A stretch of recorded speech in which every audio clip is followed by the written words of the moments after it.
¿Sabías que casi la mitad del mundo se automedica sin ir al doctor? Sí, alrededor del 43% de las personas toman medicamentos por su cuenta, Leslie. Y peor aún, hasta el 67% de la gente ha usado medicamentos sin receta alguna vez en su vida. O sea, prácticamente creo que todos lo hemos hecho ya. Exacto, yo soy culpable de eso. Y no solo es que nos automedicamos, Leslie, es que nos estamos tomando.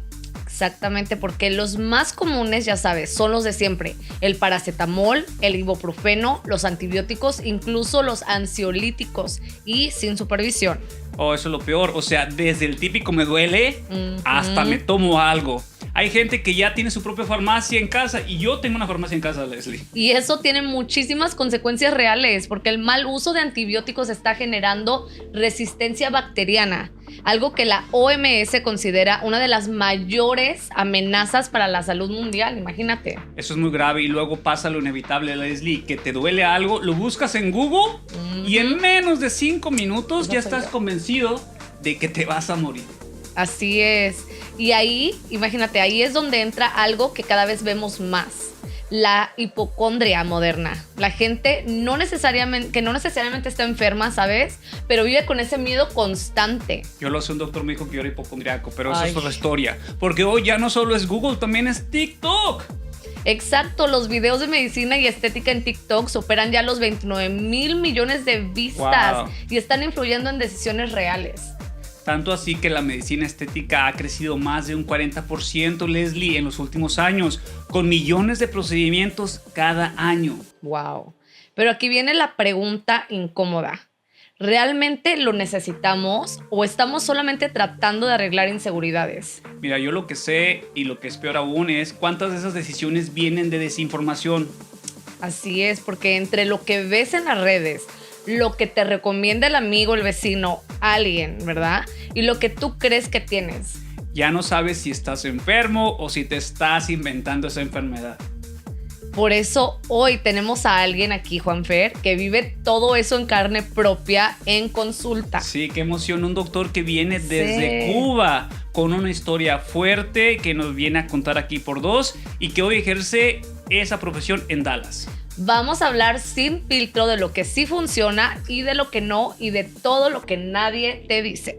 Bueno, vamos a empezar con el podcast, Leslie, pero antes te voy a hacer una pregunta, ¿ok?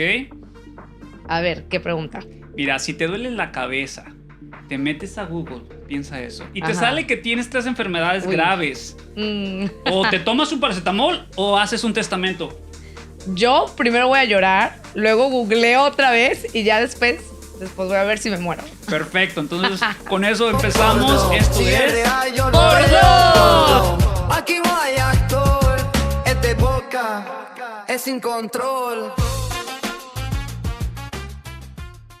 Oli, bienvenidos a todos nuestros pordoceros. Estamos aquí muy emocionados con este tema del día de hoy de medicina. Tenemos aquí con nosotros al doctor Esteban. Por favor, preséntate. ¡Bravo! Bienvenidos al de Cabina de Sonido. Hola Leslie, muchas gracias por la invitación. Bueno, yo soy Esteban, soy médico cubano, actualmente vivo acá en Dallas, ya llevo varios años viviendo acá. Trabajo en este momento como Register Nurse y estoy en un programa de formación de un máster de enfermería con una especialización en Family Nurse Practitioner. Ay, wow, qué padre, qué emoción.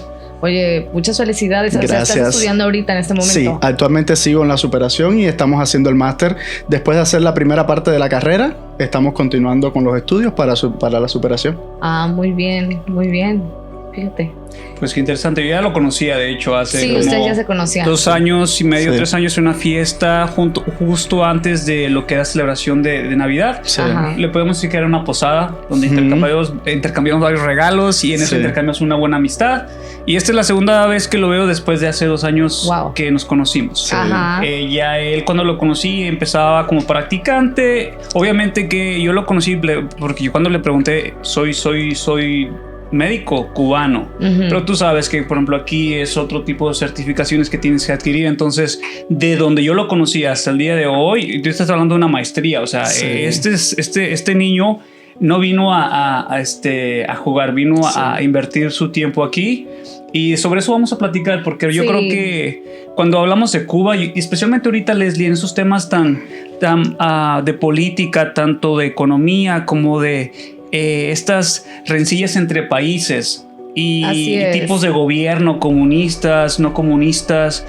Independientemente de eso, porque estamos platicando Esteban y yo, o sea, no somos muy mudados de política, ni venimos Sí. hablando de política, Sí, porque aquí no no. conocemos. Exacto. Pero se siente del corazón cuando hay injusticias. Y lo que yo estoy viendo ahorita, diría Leslie en el TikTok, es pues todo lo que viene de Cuba. O sea, realmente hemos sabido por mucho tiempo que Cuba es un país hermosísimo, con unas playas bonitas, con una gente cálida.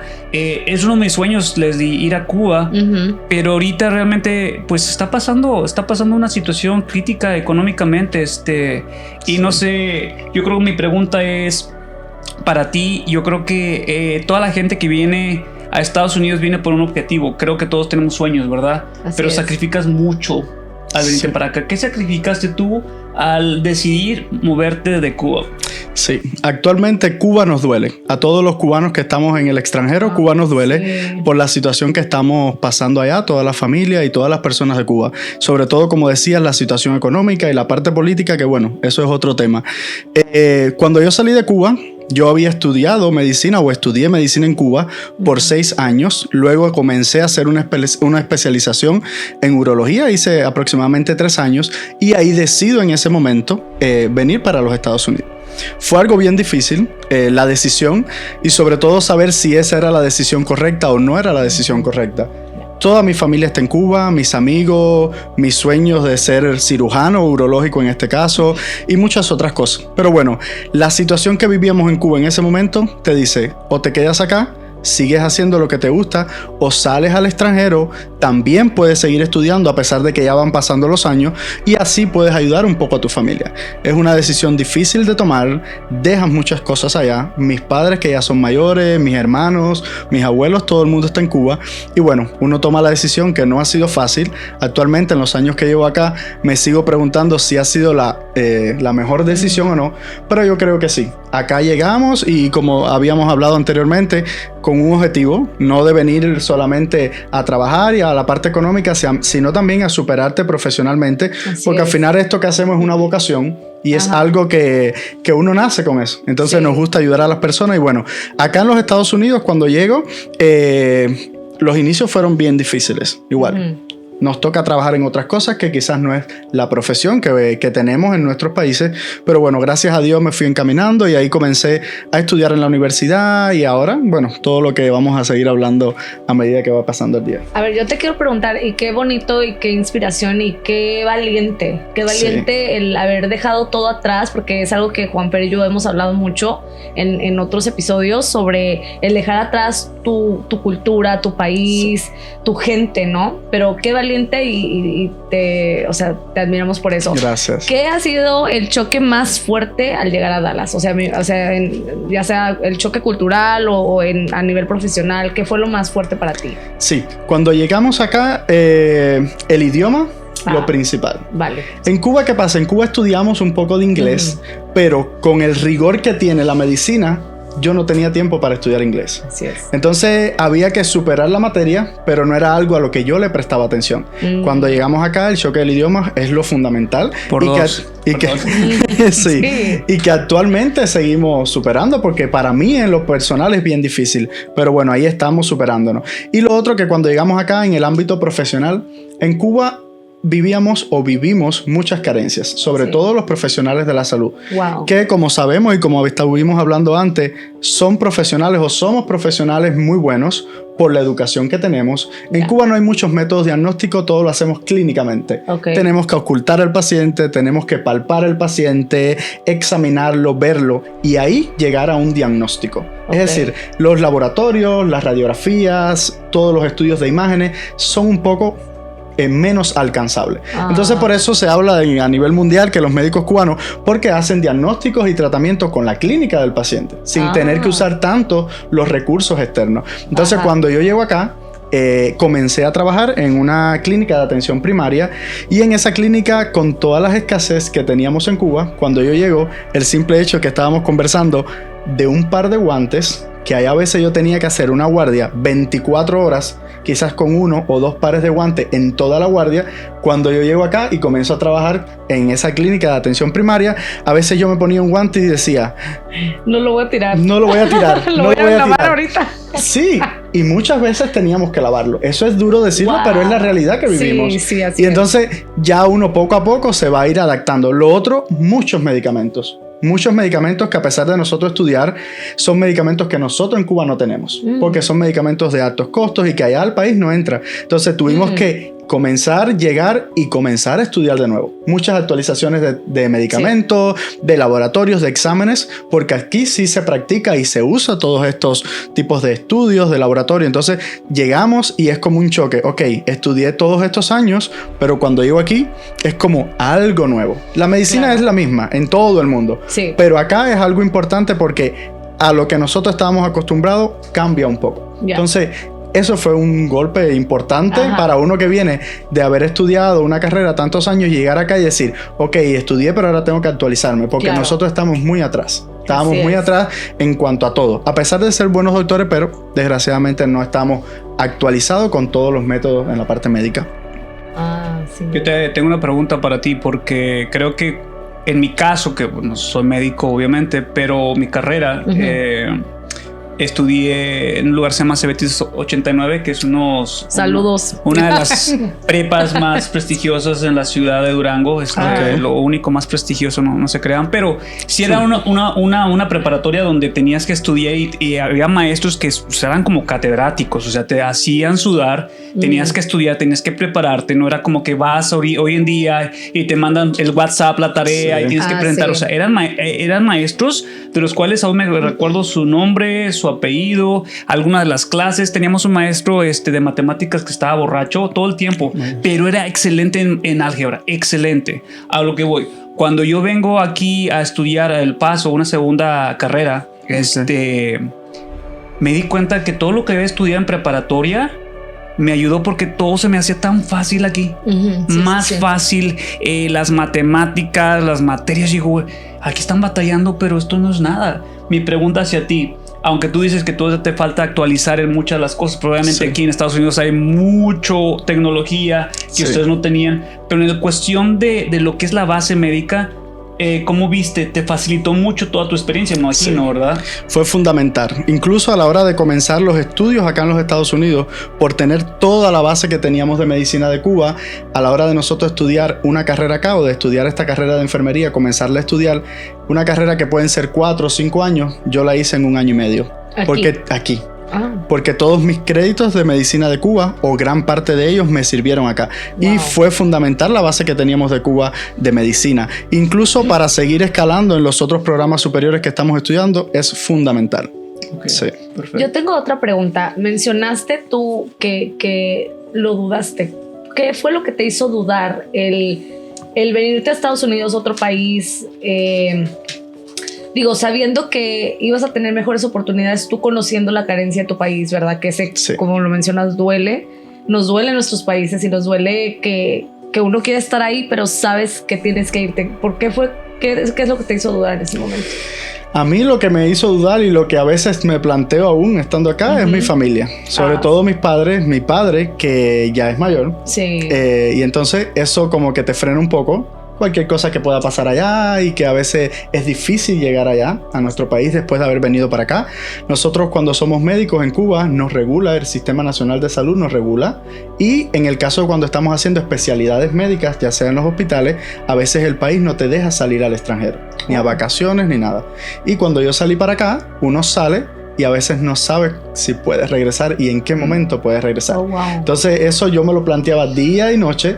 Si había tomado en primera la decisión correcta antes de tomarla, y ya después estando acá es un poco complicado. Pero sobre todo la familia, porque sabemos todas las situaciones, las cosas pueden pasar de un día a otro y uno tener que regresar allí donde tengo toda la familia. Eso es lo fundamental y lo que aún me sigue doliendo porque estamos un poco lejos. Totalmente entendible. No sé, qué fuerte eso. Y yo, gracias a mi ignorancia, que no quise buscar esto en ChatGPT o en Google, yo lo que sabía, y no era en TikTok, sino lo que se comentaba en aquellos momentos, estoy hablando de unos 5 o 10 años, que mucha gente en Miami, cubanos, venían en balsas. Sí. al momento de pisar tierra americana se hacían americanos. ¿Qué tan de cierto es eso? Eso hace ya muchos años crearon algo que se llama la ley de ajuste cubano. Entonces, muchos de los cubanos cuando llegan acá cumplen ciertos requisitos. Si entraron legalmente, eso es otra cosa que vamos a hablar de lo que me decías de cuando llegábamos acá, pero ya esa ley la quitaron. La ley de ajuste cubano, que es la que sigue vigente, cuando llevan o cumplen porque entran legalmente al país, llevan cierto tiempo, más de un año y un día, aplican algo que se llama la ley de ajuste cubano y ahí automáticamente el gobierno les aprueba por todo el bloqueo y todo lo que hay anteriormente con la isla, y los Estados Unidos está esa ley y entonces permiten hacerse residentes permanentes.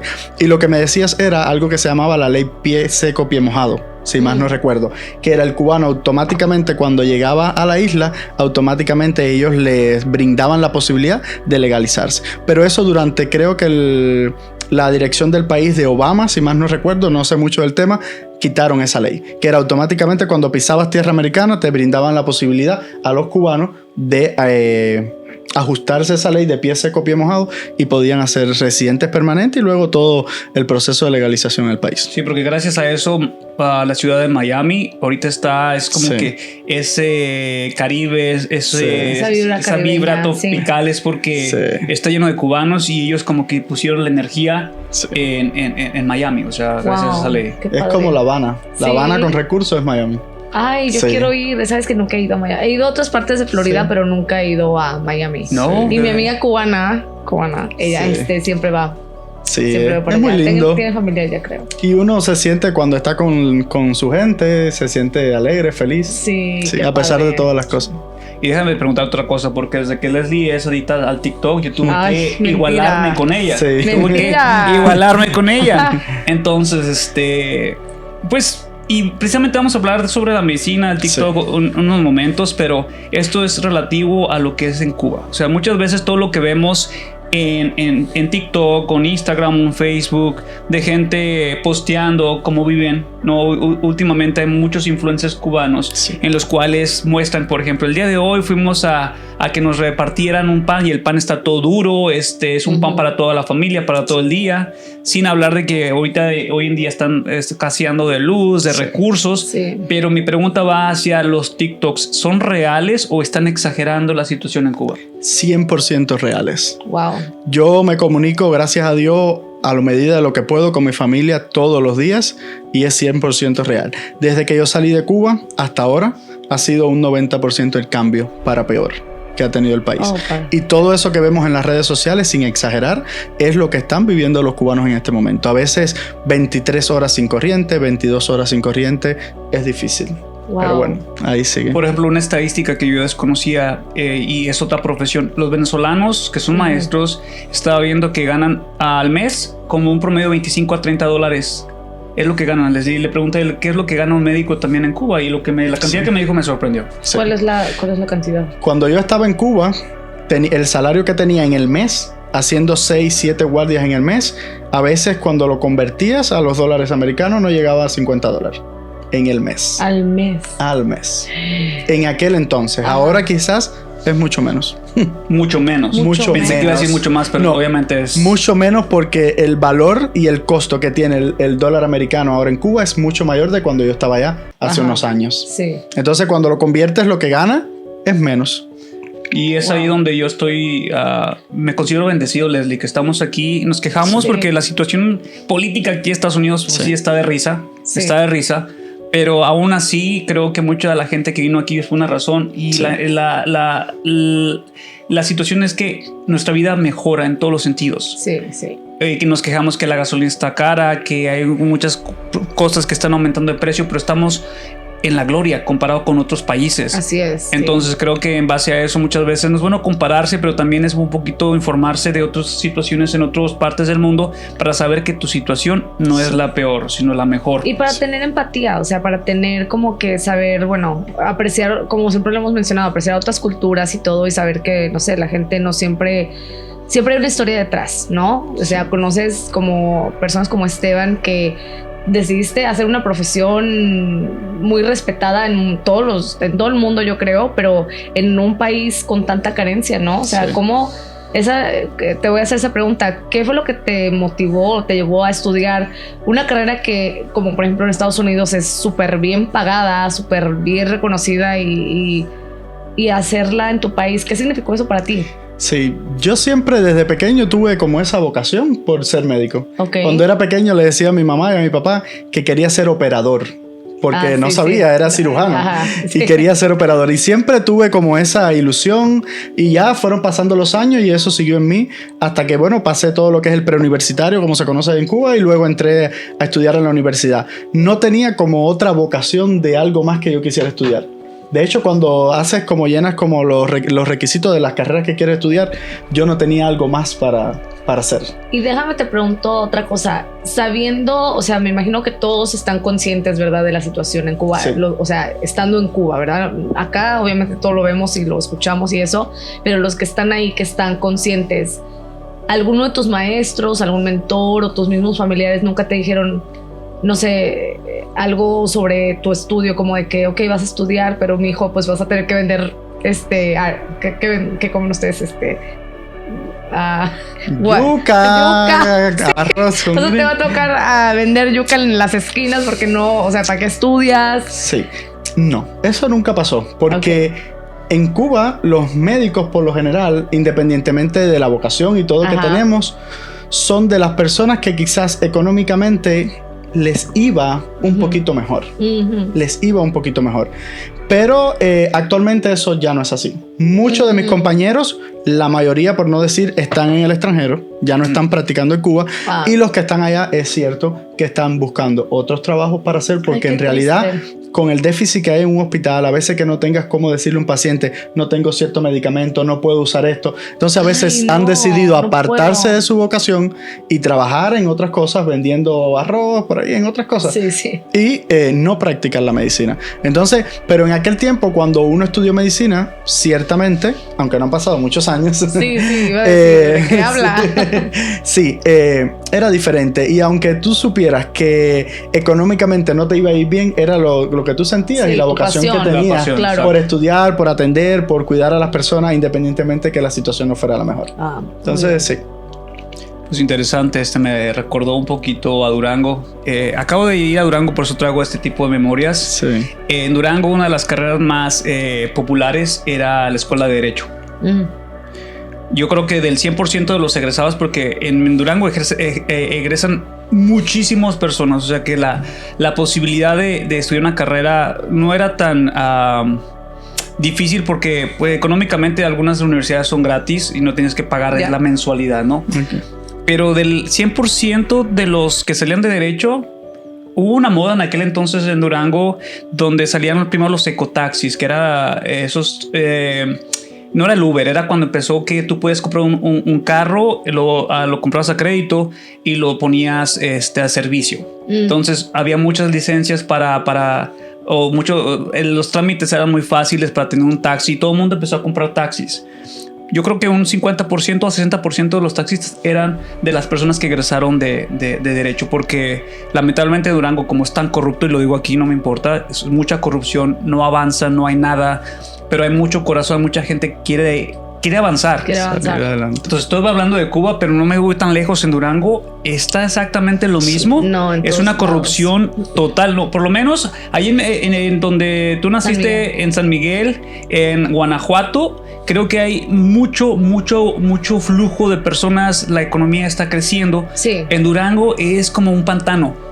Pisas y te estancas y no hay avance. Entonces te estoy hablando de que mucha gente que egresa ahorita ya están en otros países, como muchos de los doctores médicos en Cuba ya están explorando otros países. ¿Por qué? Porque no puedes estancarte ahí. Sí. Entonces lo que me estás mencionando pues es cierto, ¿verdad? De que si no hay oportunidades, ¿qué estás haciendo en tu país? Te va a doler mucho. Sí. Como a nosotros nos dolió dejar nuestras familias. Cada quien tiene un detonante. Tú dijiste algo. Mi detonante fue una relación. Imagínate, una relación me hizo venir para acá. Y aparte tenía un sueño de venir a Estados Unidos, pero realmente la relación me empujó a venir para acá. Contigo fue más la necesidad de apoyar a tu familia, el amor a tu familia, porque es un sacrificio enorme, ¿verdad?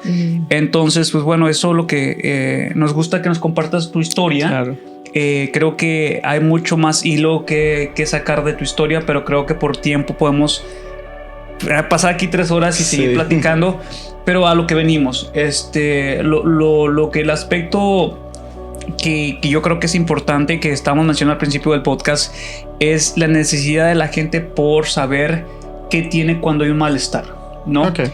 Y qué mejor doctor que un doctor cubano que viene. Yo lo imagino, pues imagínate, es como cuando tú haces un pastel. Es diferente a que lo saques de la cajita del Walmart a $1, a que bases del huevo, lo batas, saques como la cremita del azúcar con la mantequilla, sepas prepararlo el tiempo de cocción. Es lo que un médico cubano representa, versus uno que ya viene de ya con toda la tecnología, que ya no tiene toda que... la ayuda. Exacto. Entonces, yo me considero culpable de esta situación. Mira, Leslie, yo creo que desde que llegué aquí a Estados Unidos, me pasó algo no, venía traumado.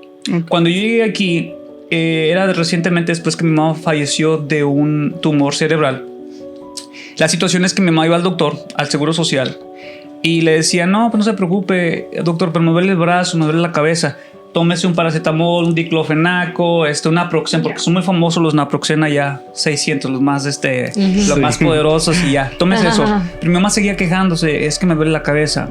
De lo que empezó en octubre, noviembre, ir a las citas, porque también ahí, como el sketch hicimos, es verdad, o sea, tú vas al Seguro Social y te dan una cita 3 meses, yo creo que después de que te moriste. O sea, parece broma, pero es cierto, realidad, es real. Sí. Mi mamá estuvo octubre, noviembre, diciembre como tratando de ir con el doctor, porque el doctor pues véngase después, no le encontramos nada. Pues la situación que mi mamá le encontraron que tenía un tumor es porque tenía hidrocefalia. Mi mamá ya tenía ese acumulamiento de agua, porque no se le detectó a tiempo, no se le diagnosticó a tiempo. Yo creo que pues 3 meses no es así como que a tiempo, ya estaba en una etapa terminal, pero ya mi mamá pues estaba quejándose. Mi mamá era una guerrera, porque aunque tenía muchos dolores, se evitaba ir al doctor porque también era muy caro, no era accesible el servicio médico. Entonces, cuando mi mamá detecta que es la hidrocefalia, ahora entonces sí nos empezamos a mover, pero tuvimos que adquirir un servicio privado. Quiere decir que en México, para hacer algo privado también es caro. O sea, ir con el especialista, tratar de buscar una segunda opinión, porque siempre tú piensas, bueno, pues lo tenemos accesible, Seguro Social, somos pobres, pues vamos a tratar de hacerlo mejor, ¿no? Aquí, sí. Fuimos al especialista, les mandó a hacer estudios y fue donde fue el diagnóstico, salió de que tenía hidrocefalia. Entonces el doctor dijo, tenemos que operarla de inmediato para drenarle ese líquido del cerebro antes de tocar el nervio. El tumor estaba en el tallo cerebral, que era muy difícil, era el tamaño de un mango. Ay, Dios. Como unos 10 centímetros. Y mi mamá pues nunca se quejó, o sea, hasta que empezó un dolor fuerte, dolor de cabeza. A lo que voy, cuando mi mamá fallece 2 meses después de hecho, cuando le programamos la cita para hacer la operación de hidrocefalia, que en un hospital de Torreón, donde hay médicos especialistas en el ramo, porque en Durango otra vez no había la especialidad para poder hacerlo. Vamos allá. Y mi mamá, me acuerdo que era mi cumpleaños, Leslie, Ay, no. Y yo cuando llegué a ver a mi mamá, ya estaba peloncita, ya tenía como un tubo y que se lo conectaban por dentro y le hicieron como un hoyo aquí en el estómago, en la parte de aquí en la pancita, para drenarle el resto. Mi mamá ya estaba como que muy rara, como que actuaba como niña. Y no era en sí, no sé si era la anestesia o porque le tocaban algo en el cerebro, no sé qué, pero ya era como un poquito más sensible. Y me acuerdo que ese día me cantó, y eso no es como, pero me recuerdo, pero a lo que voy. Dice, ya al punto. Lo que pasa es que mi mamá cantó la canción de Juan Gabriel, esa de Como quisiera que tú vivieras, y empezó a llorar ella. Y me abrazó, dijo que me quería mucho. La subieron a la camilla para ahora sí operarla del tumor. Estuvimos esperando por horas. Fuimos al Sagrado Corazón de Jesús, una iglesia ahí, estuvimos ahí. Mi hermana jura y perjura que vio algo en el corazón del Sagrado Corazón de mi mamá. Regresamos. Cuando el doctor salió, dijeron, pues su mamá perdió mucha sangre en la operación. Entonces vamos a estar en observación. 3-4 horas después, mi mamá tiene muerte cerebral. Y yo creo que hay un diagnóstico que tienes que esperarte a 36 horas, no sé cuántas horas tienes que esperar para poder decir que o sea, ya no se puede hacer nada. Me acuerdo que cuando fui a la sala donde estaban todos, ¿cómo se dice? Cuando están en cuidados intensivos, yo vi a mi mamá con un respirador pero sus pupilas de los ojos ya estaban como que abiertas, ya no había nadie ahí. Entonces, yo después de eso me vengo a Ciudad Juárez, porque seguía trabajando en Ciudad Juárez, me voy para Estados Unidos, para El Paso, Texas, vengo hacia Dallas y es ahí donde yo tengo un pavor, Leslie, con las enfermedades. Me empezó a doler la cabeza intensamente por 3-4 semanas. Y yo sabía que si iba al doctor, aquí nada más por ir a emergencia al salón, al cuartito que te suben por un día, $4,000, $5,000, Leslie. Sí. Nada más, sin estudios, nada más por el servicio que te estaban ofreciendo. Entonces yo dije, Fernando, ve, porque no quiero que te pase lo que mi mamá le pasó. Fui, me pusieron en observación, me hicieron un scan que fueron otros $4,000, $5,000. Pues me dijeron, no tienes nada. Y me fui a la casa. Me siguió dolando la cabeza, pero por todo lo que salí debiendo. Entonces, después de eso, Leslie, al tema lo que voy, fue un poquito largo mi explicación. Yo decidí ir a México cuando tenía una molestia. Prefería pagar el ticket, que en aquel entonces pagaba Durango $300 y ahora son casi $800 para ir a Durango. Entonces yo pagaba $300, le pagaba al doctor privado que me atendiera. Todavía tenía oportunidad de comer, de disfrutar. O sea, estamos hablando de unos que $700, ida y vuelta y todo el doctor y la medicina y las radiografías y todo. Aquí que vas nada más te sientas y por respirar ya son $1,000. Sí. Entonces, para mí siempre fue ya eso, ir a México. Estaba enfermo, ya programaba mi cita al doctor y todo. Mucha gente hace eso. Muchísima gente, muchas de mis amigas lo hacen. Y te digo, ahora lo que pasó conmigo es que me llené de medicina. De hecho, aquí en el estudio, todos esos cajones que ven ahí están llenos de repletos de medicina. Porque decía, voy a México, compro la medicina. Sí. Ay, y aquí la guardo. Y la guardo. Se caducan 2-3 años, no importa, sirve. O sea, me va a servir, ¿no? Pero compraba tanta que ya no me acuerdo ni qué tengo. Ay, y luego aquí otra vez. Ahorita que te cheque él y te la organice. Sí. Entonces, a lo que ya te voy a preguntar, ¿es bueno automedicarse? No. Porque yo lo hice por mucho tiempo y ya dije, ya no quiero ni gastarme ni $600, a México. Ya sé lo que si me duele la cabeza ya sé qué tomar, si me duele la garganta ya sé qué tipo de antibiótico tomar. O sea, ya me hice un experto, según yo. Ajá, sí. Y resulta que así me la he vivido. O sea, ya cuando es muy urgente que se me inflama el estómago, como el burro de Shrek, entonces ya tengo que ir aquí a una clínica y ya digo, bueno, aquí por lo menos pagas $35 por una consulta y te cargan $400 de medicamento, ¿no? Sí, sí. Pero dije, bueno, ya no voy a México.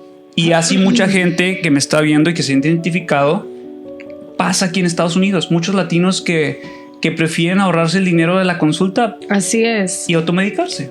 Sí. En realidad es así. Y yo lo he visto en la práctica médica acá. Que es así, que incluso muchos vienen con los medicamentos de México porque se tratan allá, se hacen los laboratorios allá, pero en ciertos momentos se descontrolan de ciertas patologías y nosotros los vemos, pero son atendidos en México. Lo que pasa con la automedicación, que los pacientes, evidentemente, a veces la parte económica es importante, pero se automedican sin saber las consecuencias que tienen esa automedicación. Sobre todo porque no sabemos ese medicamento que estás tomando, como no has estudiado para eso o quizás no tienes el conocimiento que necesitas tener para eso, qué repercusión negativa puede tener en tu organismo. El propio paracetamol que tomamos a diario, me incluyo, a veces lo tomamos, es uno de los medicamentos más hepatotóxicos que hay o que más daño le pueden hacer al hígado. Wow. Sobre todo cuando aumentan las dosis, sobre todo cuando lo tomas con frecuencia. A veces somos jóvenes y no vemos ese daño, pero cuando van pasando los años y el uso es excesivo o lo automedicamos, el hígado sobre todo, además de otros órganos, se pueden ver afectados. ¿Qué pasa con los antibióticos? Como estábamos comentando ahorita, actualmente hay una alerta por la Organización Mundial de la Salud por la resistencia bacteriana que hay, porque a veces nos sentimos un cierto dolor de garganta y vamos y tomamos antibióticos. Sí. Pero si la causa es viral, no necesitamos tomar antibióticos, porque el antibiótico no va a eliminar ese virus. Y ya que estamos incorporando un antibiótico que en realidad no va a aliviarte los síntomas que tiene y te va a ir haciendo o se va a ir acumulando en tu organismo, y cuando en realidad tú necesites ese antibiótico, esas bacterias ya van a estar adaptadas a ese antibiótico. Un ejemplo en la práctica médica y que lo veo a diario: pacientes con una simple infección urinaria. Se le toma una muestra de cultivo, va al laboratorio y en esa muestra de cultivo nosotros vamos a observar qué tipo de bacteria tiene el paciente en la orina y qué antibióticos puede eliminar la bacteria y qué antibióticos no elimina la bacteria.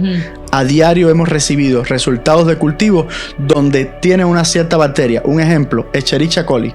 Y todos los antibióticos que te da el laboratorio, aproximadamente 15 antibióticos resistentes a esa bacteria. Wow. Es decir, que ninguna de esos antibióticos va a eliminar esa bacteria. ¿Y qué hacemos? ¿Qué hacemos? ¿Por qué? Porque quizás ese paciente ha tomado tantos antibióticos anteriormente que esa bacteria que con cierto medicamento la podíamos eliminar se ha hecho resistente y ahora no se va a eliminar. Wow. Y eso son cosas que quizás las personas no saben porque bueno, cada cual hace y conoce a cierta medida lo que quiere también. Y entonces ahí está la causa, que a veces en los propios personales de salud es difícil llegar a tratar un paciente que se ha automedicado por cierto tiempo porque no tenemos soluciones para ello. Ahora esa paciente que tiene resistencia a todos los antibióticos es difícil de tratar, porque aunque le pongamos ciertos medicamentos no va a eliminar lo que le está provocando su infección urinaria. Entonces eso es uno de los tantos ejemplos de la automedicación, de todo lo que trae el ibuprofeno. Que tomamos a diario. Es un medicamento que causa daño en el riñón. Wow. Y lo tomamos a diario. A veces por un simple dolorcito de cabeza vamos y 600 miligramos y 200. Culpable. Sí. Entonces, quizás esa automedicación. ¿Qué pasa con esto? En Cuba, o bueno, para responder un poco eso, en Cuba nosotros nos creamos o nos formamos con una base clínica. Cuando llegamos acá a los Estados Unidos y en la actualidad hay mucha información, pero esa información, como el podcast, no tiene filtros. Ajá. Porque todo el mundo la adquiere. Todo el mundo adquiere esa información, pero no saben utilizar esa información. Porque ahí en las redes sociales, en el internet, hay miles de información, lo que no logran utilizarla adecuadamente. Y por eso caemos en varias cosas que vamos a ir viendo. Ok, te voy a decir algo y voy a confesar, fíjate. Ay. Yo, de esta historia que te estoy diciendo, ya tengo todos los medicamentos, el nombre genérico, el no genérico de los medicamentos. Sí. Yo me enfermaba mucho de la garganta. Ah, okay. Lo típico de anginas. Sí. Okay. Me acuerdo que primero era la amoxicilina. Básico. Entonces me compraba mi amoxicilina. Después una amiga de México, Maribel, hola, ¿cómo estás? Me recetó a su hermano a empieza como amoxicilina con clavulanato. Exacto. Okay. Pero tenía un nombre que le ponen ya una marca, pero no es el genérico. Okay. Y me empecé a tomar eso. Después no me funcionó. Y luego después decía, yo cometí el error de tomar penicilina pensando que me iba a atacar la bacteria de la... Para empezar no sabía si era bacteria. No sabíamos si era bacteria. Y yo me seguía automedicando. Entonces, últimamente le cambié a acitromicina. Ok. Que son 3 pastillitas. Y ya que siento como que me raspa la garganta, que ya sé distinguir entre la alergia y las anginas. Me la tomo. El doctor García. Pero mi estómago lo paga horrible. Horrible. Fíjate, una vez que tomé la primera acitromicina, y eso no es que suena asqueroso, mi popó salió negra, Leslie. Y yo estaba asustado porque hubo sangramiento por no saber, o sea, por la estupidez mía nada más de automedicar. Qué bárbaro. Me solo, entonces así es como yo represento a un 80% de la gente que me está viendo aquí, honestamente. Sí. Yo soy el 20% que no se medica porque no me dan miedo los side effects. Sí. Yo soy de la que lee, me va a pasar tal, never mind. Y soy muy miedosa con los antibióticos. Sí, hacía lo que sí voy a decir, era muy culpable de tomar ¿puedo decir marcas? Motrin, Advil, eso. Okay. Y hasta decía, quiero descansar, me voy a echar 2 pastillitas.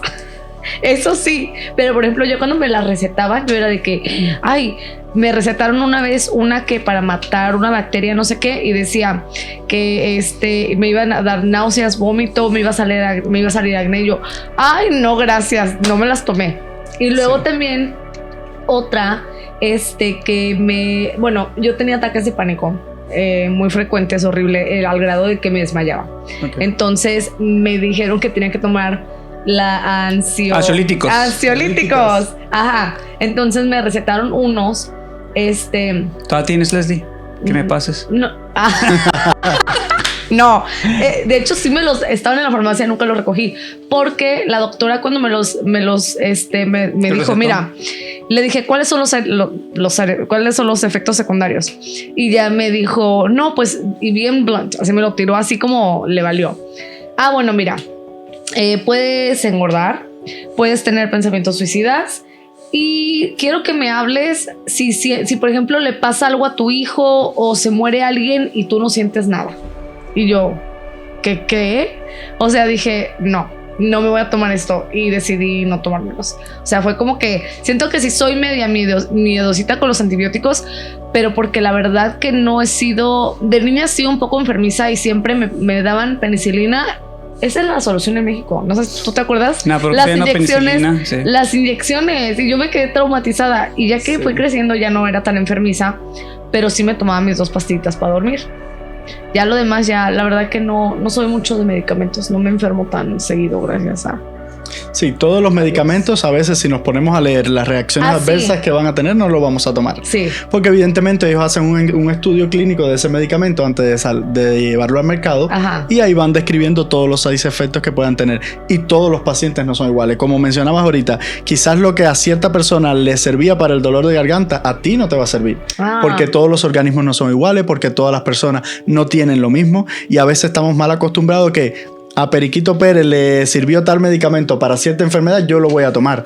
Incluso tú puedes tener la misma enfermedad y ese medicamento no es el que tú necesitas, porque todos los organismos son diferentes y hay que valorar muchas cosas por fuera, factores de riesgo, antecedentes familiares, antecedentes personales a la hora de colocar un medicamento. Entonces es diferente. Lo que a ti te pueda funcionar, quizás a mí no, ni a ti tampoco. Entonces, por eso hay que valorar a cada paciente individual. Pero tú crees que es que realmente esto cultural, porque yo le digo es cultural. Sí, totalmente. En los países latinoamericanos, todos nosotros tenemos esta necesidad de ir con los doctores, pero siempre el mal servicio te hace regresar a la automedicación. O sea, de que te dan la cita 3 meses después, o que te atienden y no te atienden bien, o que no te dan la atención personal. Exacto, la empatía. Estas enfermeras del Seguro Social, dime, o sea, por favor. O sea, es como tu amiga la que estuvo en el sketch. Así son. O sea, tienen un cierto poder que te ven. Yo he visto TikToks y digo, por siempre ya después de ti veo TikToks. Un señor estaba con un dolor estomacal o algo así fuerte en la calle en México. O sea, y puedes ver muchos TikToks de gente que está. Se mueren ahí en el ISSSTE, en la sala de espera. Y las enfermeras como ya se hacen como que no sienten, como que espérense, o no me importa, o no te puedo dar el servicio porque no tienes seguro social. O sea, y esto ha sido por mucho tiempo. Entonces, todas las mamás latinas, yo estoy seguro que tienen su botiquín de medicamentos que ya saben. Como tú decías en este momento, la abuela a lo mejor le funcionó algo. Dale esto al niño para que se le quite. Sí. Échale Big Vaporru en el pecho y en las... Sí. Entonces, te digo... hilito rojo cuando le dé hipo. Incluso aquí en Estados Unidos, mucha gente prefiere... Y eso es algo que... una vergüenza, y es la primera vez que lo voy a decir. Ya es que sí tengo primicias aquí. Me acuerdo que yo tenía problemas de, como que estaba muy cansado cuando estaba de maestro, estaba muy cansado muchas veces y me empezaron a doler lo que las coyunturas, bla bla bla. Y una señora me dijo, oiga, tengo un doctorcito que tiene su clínica ahí por donde vivo. Señora, pásame la dirección. Pues me dio la dirección, fui. Era un apartamento, Leslie. Era un apartamento. Entró al apartamento. Está un escritorio, están como muchos sombreros de diferentes tipos y botas, y yo así como que, y luego estaban pósters del cuerpo, de la anatomía humana, bla bla bla. Y el doctor era famoso porque mucha gente iba y él les daba medicina. O sea, él de contrabando pasaba medicina y él medicaba a la gente. Entonces la gente pues le tenía confianza porque él decía que era profesional. Wow. Pues me dijo, lo que a usted le hace falta es una limpieza de los intestinos. Mire, tengo esta máquina, pues me puso un tubo por allá, tú sabes. No, y me vació. ¿te dejaste? Pues sí, yo me abrí así, Leslie. Ay, me pusieron el tubo y luego pues vi salir todo eso, que ahora lo veo en TikTok y está siendo popular. O sea, que te limpian todos tus intestinos, pero era tan incómodo. Él ahí sentado y luego pasando ahí las cositas saliendo de mi estómago, de los intestinos, porque lo hice como por 30 minutos, pero esa agua salía y entraba. ¿Cómo te sentiste? Estúpido, porque le dejé confiar a una persona que no sabía si tenía credenciales o no sabía lo que estaba haciendo. Y eso lo sé, o sea, mientras pasaban esos 30 minutos, eso pasaba por tu cabeza, o ya después. Bueno, aparte la sensación como que algo sentía como que quería hacer del baño, ahí. Pero pues, y luego la vergüenza de que pues ahí me enchufó él y ni un besito, o sea, yo estaba así como que ignorancia, y eso que era maestro, pero una señora me dijo, vaya con él. Ay, qué bárbaro. Entonces le dije el doctorcito. Y así como él está, conozco muchos lugares donde hay medicinas. A mí me pasó algo, bueno, no así, ¿verdad? Así también. Pero, no. Pero a mí, no sé si han escuchado ustedes, por ejemplo, que yo estaba como empachada. No sé si han escuchado. En Cuba se usa el empacho. Ay, me agarraron con una manteca de cerdo y que mi mamá, te voy a llevar a que yo tenía, no sé, chicos, 5 o 4 años, y me acuerdo perfectamente, me pusieron y fue mi tía, y me pusieron en una cama, y obviamente así, me levantó mi camisita, y me sobaron tan horrible, yo gritaba de dolor, y mi tía con manteca de cerdo, y que te vamos a sobar y te vamos a como... Yo no sé qué me hicieron mis pobres intestinos, pobrecita de mí, pero es tan como la ignorancia de que preferimos hacer...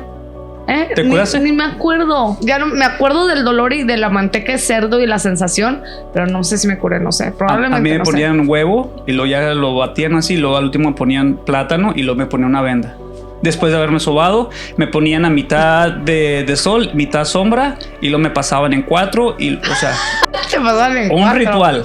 O sea, yo estoy frustrado, estoy traumado en mi vida, ¿no? Sí, ay, no, qué horror. Sí. Son muchas cosas, ¿eh? Sí, es que son como que creencias así de las abuelitas y todo, y que la gente dice, ya para qué va al doctor si es que esto le funcionó a fulanita de tal, y yo sé cómo te puedo curar, o sea, oye, son muchas. Y hablando de Cuba y de curaciones, la santería viene de ahí, ¿verdad? Sí, hay mucha santería, mucha mi creencia. Amiga, o sea, mira, mucha creencia. Ya me fui con mi santera. Yo tengo la mía, se me olvidó. Sí, no sé, nunca he ido con un santero y nunca han matado una gallina para mi bien. No, yo tengo, pero fíjate, esa pulserita, la pulsera del mal de ojo, yo no soy muy creyente, la verdad, para nada la santería ni la brujería, a menos que sea algo por la boca que te den de comer, eso sí lo creo muy bien. Pero sí, últimamente decía, yo siento como que a veces la gente me ve muy pesado. Fuimos a México, yo estuve en San Miguel y me tocó que estábamos en un restaurante y empezamos a hablar de cosas paranormales, de lo que sucedió en la casa de mi abuela. Estábamos con mis primos y hablamos todos ¿se acuerdan de esto? ¿Verdad que sí lo vivimos? Así, cosas así. Y de repente el lugar era muy oscuro y la mesera que nos tocó, a mí nunca me había pasado esto. Sí, he sentido como que la mala vibra y así, pero nunca había sentido esas miradas del mal de ojo. Y esta mesera, recuerdo perfectamente, acabamos de hablar de cosas así feas, que yo ya iba con un pinche miedo horrible. Entonces recuerdo que ya nos íbamos a salir y estábamos esperando algo, y luego yo le pregunté a la otra chica que estaba en el bar, que ya habían cerrado por cierto lugar, ya nos íbamos a ir, y le digo, oye, ¿y aquí nunca los han asustado? Y dice ella, oh sí, siempre. Dice, aquí se prenden y se apagan las luces solas. Dice, y hemos escuchado muchas cosas. No sabemos, como San Miguel, por si los que no saben, está conectado de túneles, porque en San Miguel es donde se inició lo de la independencia de México, donde Miguel Hidalgo y Allende y todos hicieron sus reuniones. Hay muchos túneles que conectan a diferentes lugares en San Miguel. Entonces, pues ella decía eso, y la tipa que era nuestra mesera estaba así como, había una mesa, estaba el bar todo, y desde un lugar, o sea, como desde lejecitos, yo estaba así viendo, y la mirada que sentí, y yo volteo y ella estaba así. Y yo no, y Andrea, porque me fui con una amiga, me dijo, güey, cómprate la pulsera. Y yo, le dije, ¿verdad que su mirada? Dice, puta, la mirada dijo, yo la sentí y ni siquiera era para mí. Y yo dije, y esto está fuertísimo. Yo empecé a sentir tanta ansiedad. Fui, me compré mi pulsera de diferentes colores, que cada color significa algo. Y dicen que cuando no la traes es porque no la necesitas en el momento. O sea, ustedes son un my safe place.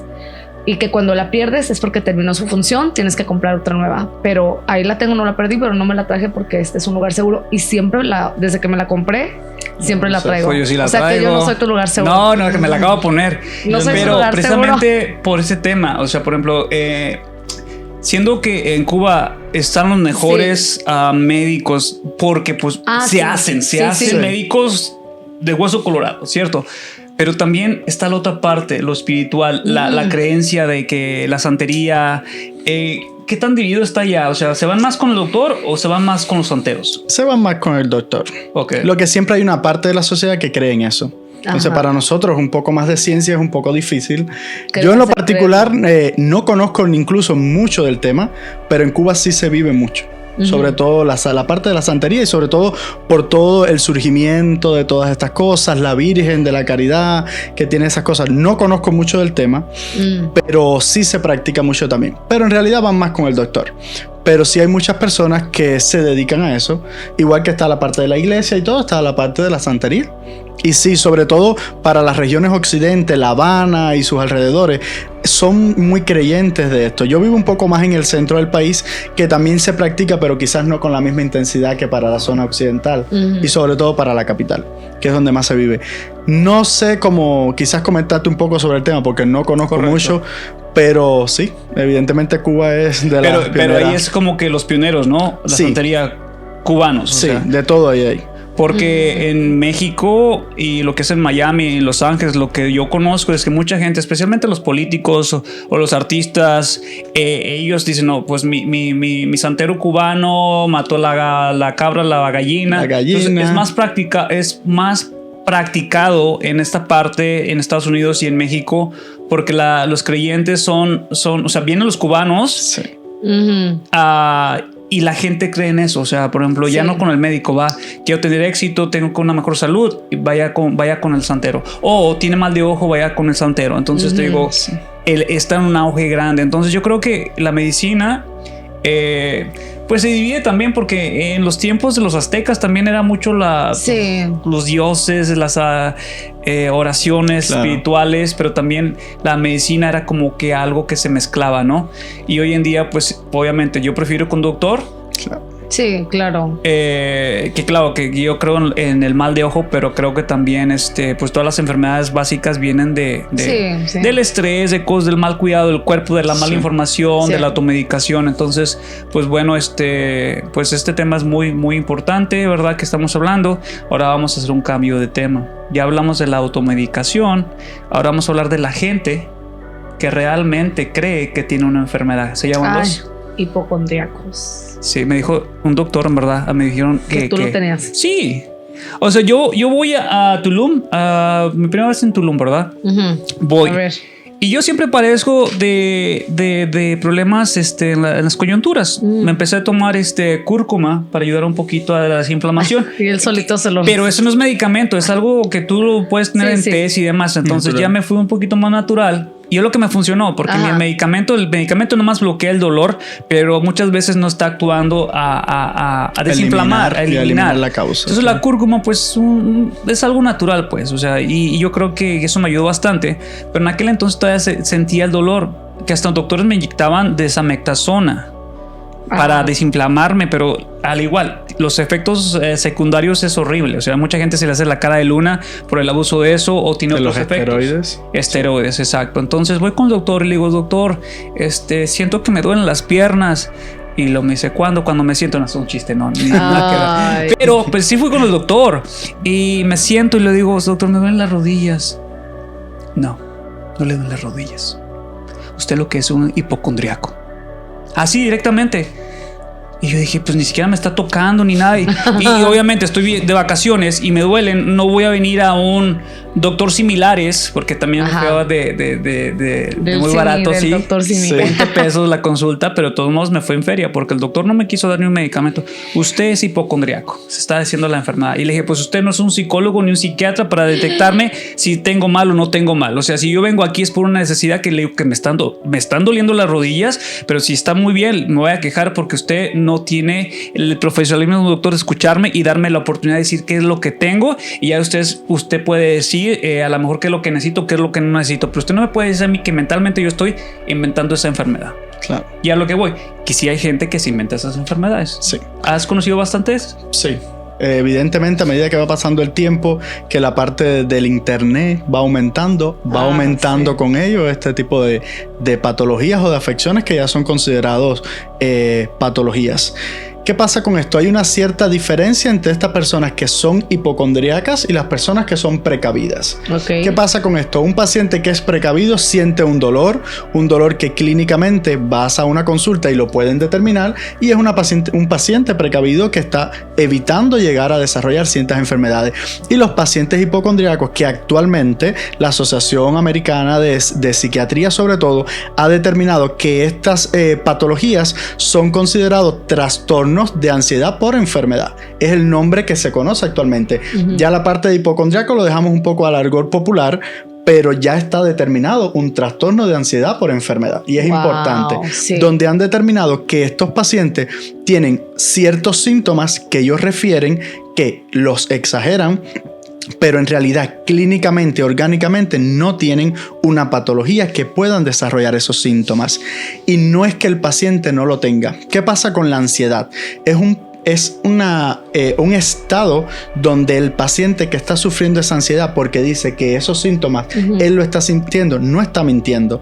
En realidad tiene los síntomas, porque cuando el paciente tiene ansiedad se desarrolla o se activa algo que es el sistema nervioso simpático, y ahí se liberan una serie de acetilcolinas, una serie de elementos químicos que hacen que el paciente tenga taquicardia, que el paciente le suba su presión arterial, que el paciente tenga dolores musculares, que el paciente tenga sudoraciones, dificultad para respirar.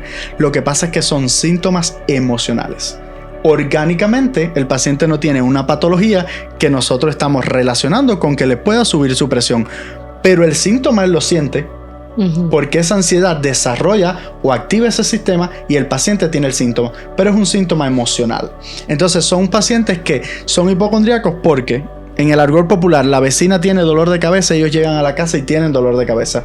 Pero no tienen un motivo o no tienen algo clínico orgánico que uno dice, ok, el paciente tiene una cefalea, el paciente tiene una migraña, no lo tiene. Pero como escuchó que alguien tiene algo, a alguien le duele el pie, le duele el oído, ya esa persona lo tiene. Wow. Entonces son personas que un síntoma X, que a veces son síntomas basales, le da escozor en un oído. Ellos van como que ya el oído está en una etapa de una infección avanzada, como que exageran mucho más esos síntomas, y por eso se ha determinado y se ha englobado así como un trastorno de ansiedad por enfermedad, porque esos síntomas que a veces son síntomas basales los exageran un poco más, y orgánicamente le hacemos laboratorio, le hacemos exámenes de imágenes, se hace un estudio tanto clínico como un estudio de laboratorios, y no hay algo clínico ni hay algo demostrable por lo cual ese paciente tenga los síntomas, pero sí pueden tener taquicardia, pueden tener sudoraciones, dificultad para respirar, porque esa ansiedad puede generar eso. Entonces es importante. Yo conozco dos personas, la tía de los niños y la abuela. De hecho, la abuela ahorita, bueno, y de hecho si ven el podcast solo van a escuchar, pero no creo que les moleste que hable de esto. Sí. Ella ahorita se estaba checando la presión y la tenía 170 en la casa. Empezó y su hija padecía de ansiedad, ya no padece ansiedad. Fíjate cómo se la curó, con terapia. No con medicamento, no con nada, pura terapia, puras ejercicios de respiración y journaling, escribiendo y haciendo sus cosas de yoga, y así se la curó, ¿ok? Al grado de que ella, bueno, vamos a hablar de la tía, ella tenía problemas, por ejemplo, de ansiedad, como lo mencionas tú, pero, o sea, fíjate, vienen de cosas emocionales. Ella empezaba a sentir el corazón, palpitación, sudaba, se le dormía el brazo, todo físicamente, que me contó una historia súper chistosa de que ella ya a punto de morir, o sea, ella ya sentía que ella se iba a morir. Un ataque cardíaco. Llamó al 911 le dijo, por los síntomas tienes que ir a emergencia, ¿verdad? Yo creo que la liability, como de que vente a emergencia, no te podemos decir porque no te podemos diagnosticar así por teléfono. Esto suena como que tienes que ir a emergencia. Y dice que vio a una persona en el elevador y le dijo, ya me voy a morir, por favor acompáñame porque me voy a morir, espera que me llegue mi mamá por mí porque mira, no puedo respirar. Y dice que sentía que no le entraba suficiente oxígeno, o sea, todo eso. Sí. Llegó a la emergencia, al hospital, hicieron todos los exámenes, le hicieron una EKG, un electrocardiograma. Su corazón está bien, está normal. Tienes ansiedad, chupio, relájese, señora. Sí. Y la mamá ahorita está igual porque es hipocondríaca. Ella le pasó todas esas ansiedades. La mamá tiene la presión a 170, llega al hospital, yo creo como que se siente segura y se le baja 114, o sea, lo regular para una persona. Y le dijeron, es pura ansiedad, no tiene absolutamente nada. Se le vuelve a subir nada. cuando le dan la cuenta de hospitalización. Sí, o sea, está muy... O sea, son cosas tan reales que lo sientes. Por ejemplo, a mí me pasaba con el ataque de ansiedad, los ataques de pánico. Yo no sabía, cuando me empezaron, yo no sabía distinguir, ni siquiera pensaba. Yo sentía realmente que era un ataque al corazón, porque así se siente. O sea, un ataque de pánico es, ¿verdad? Exactamente lo que sientes a un ataque al corazón. Sientes, a mí se me enchocaba la boca, las manos empezaban así a poner, yo creo que de la respiración tan rápida, del oxígeno que entraba y salía muy rápido, y lo último, me empezaban a zumbar los oídos, y lo último que pasaba, me desmayaba. Sí. Entonces, y cuando fui con la psicóloga, que empecé mi terapia, me dijo, me dijo un ataque. Yo le digo, ay, me empieza a doler mucho el pecho y me duele el corazón y así, y siento tal. Dijo, esos son ataques de pánico y se puede sentir exactamente igual que un ataque al corazón. Y es o sea, muy, muy fuerte, porque, digo, como dices tú, viene de una cosa emocional que te lleva a síntomas físicos. Sí, correcto. O sea, está muy, muy cañón. Fíjate, en lugar de la tía soy yo, otra de mis patoaventuras. Platico con un amigo que es un doctor en la ciudad de Durango, y base a que, por ejemplo, mi mamá se murió de cáncer, mi papá se murió de cáncer, mi hermana ahorita tiene cáncer. Entonces es como que a lo mejor yo también tengo cáncer, ¿no? Me fui a hacer exámenes. Yo no sabía, por ejemplo, mi papá falleció de cáncer del pulmón y mi hermana le dio cáncer del pulmón. Pero no es genéticamente transferible. No es genética. Pero yo estaba asustado. Sí. Y me dice un amigo, pues vete a hacer un examen de tus genes con la genetista, ¿no? Dije, bueno, pues a lo mejor voy a tratar, no voy a ir con la santería, pero voy con un doctor que me diga estudio, ¿no? Pues para mí fue un chantaje, me molesté mucho porque cuando llegué con ella, es en Durango, yo creo que es una de las únicas genetistas ahí en Durango, y si lo veo, pues ni modo, no es que la quiera quemar, no voy a decir su nombre, pero voy a su consultorio, muy bonito el consultorio y demás, y me hacen un examen, como unas 20 preguntas psicológicas, ¿no? Yo no sabía, es como cuando llenas un formato y te sientas y esperas a ver al doctor. Y la persona que estaba ahí, como que el típico enfermero que está esperando a pasarte con el doctor, me dice, te voy a decir una cosa, tú eres muy ansioso, tienes esto y esto y esto, porque apenas te estaba preguntando algo cuando tú ya me estabas dando la respuesta, esto te va a conducir a esto y esto y esto, tenemos que hacer unos exámenes. Pues ya voy con la doctora bien preocupado, ¿no? Pues dije, pues yo vengo a lo de los genes, ¿qué tiene que ver esto con la ansiedad, no? Ya me dice, mira, déjame ver tus uñas. Mira, tienes unas líneas negras, y lo sacó un libro, esas enciclopedias grandísimos. Y mira, aquí dice que esto, y me explicó como que yo tenía que hacer un estudio para saber que por la mayor parte de la gente me chorreó ahí, como que me vendió un paquete de unos 40,000 pesos, que son como unos $2,000 para un estudio genético, más un estudio de ADN, ¿no? ¿Y te lo hiciste? Me dice, o sea, yo te juro que cuando estás preocupado y con esa ansiedad que te están lavando el cerebro, porque yo siento, señorita genetista, que me estuvo lavando el cerebro, porque... Ay, no, qué bárbaros. Yo creo que cuando no necesitas un estudio así, ellos están vendiendo. Y lo que me molestó mucho es que me dijo, en 6 meses te damos el estudio. Entonces yo la estuve esperando, pasaron 6, 7 meses, 8 meses, y yo estaba ya encabronado porque dije, oiga, no le pagué $100, o sea, le estoy pagando casi $4,000. ¡Wow! ¡Qué bárbaro! No, unos $3,000 para no exagerar. Y me pasó el ADN, ¿no? Y me hizo recordar, porque en el ADN me decían ahí, de esta laboratorios, que yo engordo emocionalmente, que yo tiendo a engordar por emoción. O sea, es lo que me detectaron en la sangre, y es muy cierto, porque cuando es como que pienso demasiado las cosas, entonces todo es como un ciclo. O sea, me empieza la ansiedad, no es que coma, sino que mi cuerpo está en recesión o no sé, y empieza como que a acumular por esas emociones. Me restaron que vitamina C, como para que el ciclo se vaya mejor, magnesio, muchas cosas, y que también todo eso derivaba de todos mis dolores. Está bien, vale la pena ese estudio, pero el de los genes, porque hay muchos tipos de cánceres, ¿no? No vas y tú te dicen, te van a hacer un examen de sangre y usted puede padecer cáncer de eso. No. hay cientos, es lo que nos explicó la Sí. doctora. Entonces me mandó a hacer un examen. Precisamente me dijo, el más difícil es el de su mamá, que salió un tumor en la cabeza. Vamos a ver si tiene usted algún tipo de indicios como su mamá, ¿no? Predisposición a presentarlo. Pues ese estudio nunca me llegó, Leslie. Fueron 20,000 pesos ese estudio. ¿Y hablaste y todo? Sí, y ella dijo, no, después, o sea, yo me molesté bastante y a veces no me contestaba. Y después me dio una consulta para explicarme todo lo que ahora ChatGPT, si pongo el estudio, me lo va a decir. Exactamente fue lo mismo. Me tranquilizó que me haya dicho lo que el estudio de ADN, pero nunca me pasó hasta el día de hoy. Estoy hablando de 4 años. Lo que derivó de ese estudio genético.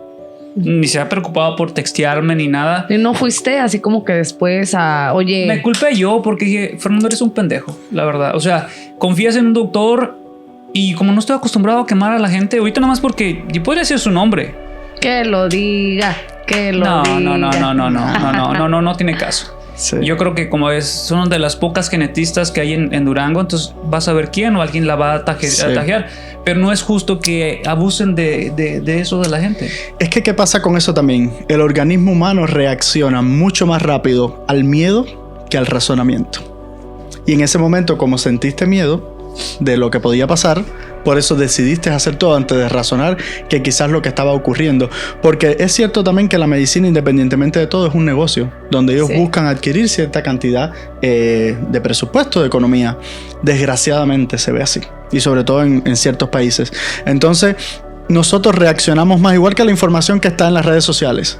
Vemos, si tienes esto vas a presentar cáncer, si tienes esto tienes tal enfermedad. Entonces lo que está ocurriendo es que nuestro organismo, nuestro cerebro está reaccionando al miedo antes de razonar y decir, no siempre es así.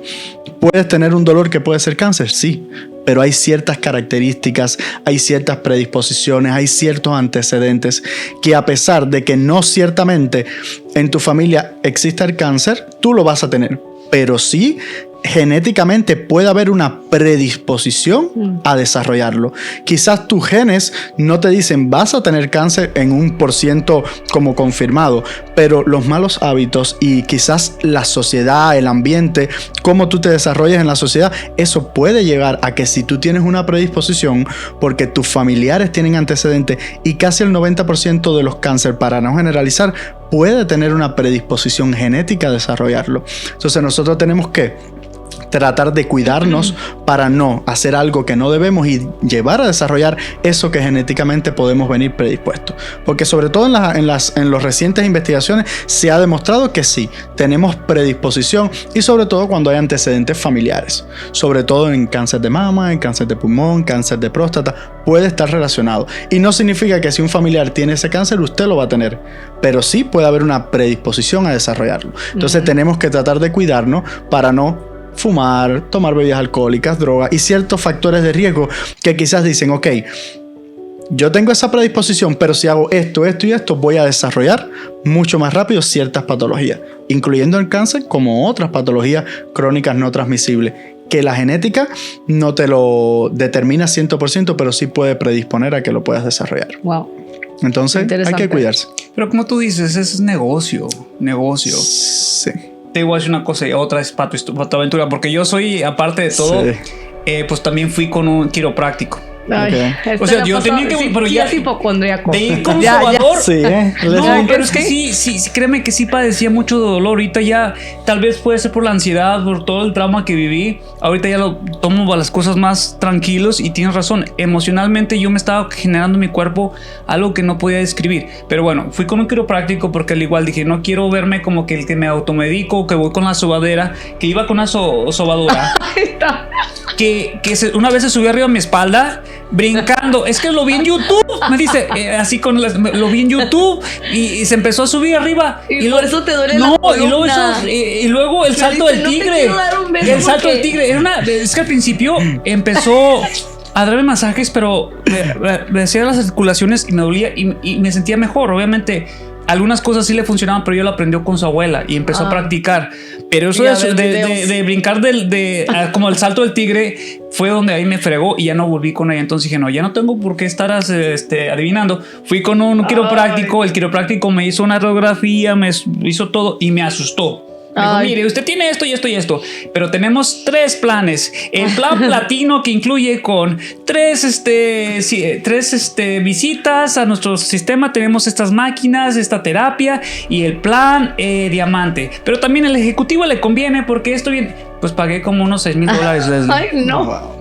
Yo también soy doctora, puedes venir conmigo, puedes dar $6,000. Sí. Yo te voy a decir exactamente.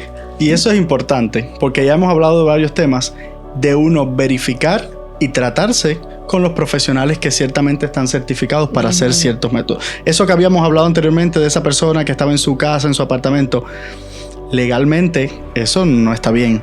Pero tú como paciente, tú tienes que tratar de determinar y decir, aquí yo no me puedo atender. Porque legalmente esta persona no tiene un certificado, no tiene unos estudios para atenderme. Y eso que te hicieron, todo salió bien, pero puede traer complicaciones. Muchas complicaciones que pueden llevarte a una sala de urgencia, a cirugías, por una simple intervención de alguien que quizás no es que no tenga el conocimiento, pero tú para practicar tienes que tener los certificados que necesitas. Imagínate que esa manguera tuviera algún tipo de infección y ya me enchufó. Una perforación o cualquier otra complicación que pueda existir. Yo quiero contar una patoaventura de quiroprácticos. Yo me quedé traumada con los quiroprácticos. O no es cierto, no era quiropráctico, era un terapista de masajes. Fisioterapeuta. No, ¿se dice así? No sé, la verdad. Yo no sé los términos médicos. ¿Estaba guapo de perdido? No, era un señor bien feo. No, si lo hubiera dicho, déjeme chueca, como sea. No, el trabajo decidió que iban para el mes de la semana de los maestros de la apreciación, iban a llevar terapeutas para dar masajes. Y bueno, ahí voy yo, que hago mucho ejercicio. Dije, era un morenote, por cierto, grandotote. Por eso fuiste, no, Leslie, es cierto, confiésalo. Grandote, pero que me peguen. No es cierto. La señora estaba ocupada con alguien más y a mí ya era mi turno. Yo dije, tengo otras cosas que hacer, lo voy a hacer ahorita. Entonces me pone la silla, ¿verdad? Te ponen así y luego me dice, ¿quieres deep tissue? O sea, ¿cómo se dice? Como fuerte, o lo quieres así que suavecito. Yo dije, bueno, hago mucho ejercicio, tengo muchos nudos, tengo años que no me hago algo. Le dije, no, dele deep tissue. Bueno, imagínate este hombrezote con sus manototas y me empieza así y no sentía. Y dije, bueno, sí sentí un poco de dolor, pero normal. Eso fue como a las 12 del día, para las 4 de la tarde que me tocaba ir a trabajar al gimnasio, en que tenía mi trabajo de medio tiempo. No me podía mover. El lado, sí, este lado, porque tengo el hombro quemado, de hecho, porque me puse esta crema de Lonol, como de para ¡Lonol! Y me puse la mensa de yo, me puse la tape que te ¿La qué?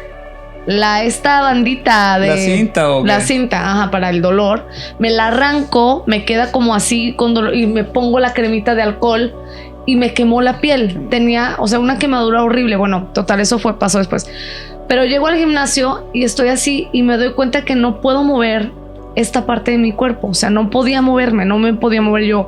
Y les digo a los chicos, no voy a poder, es que creo que me lastimaron, no sé qué. Pasaron las horas, se intensificó al grado de que no podía ni así, ni así, ni así. O sea, normalmente cuando te enchuecas, pues ya como que nada más de este lado no puedes mover. Yo estaba traumada, dije, me voy a quedar, me paralizó.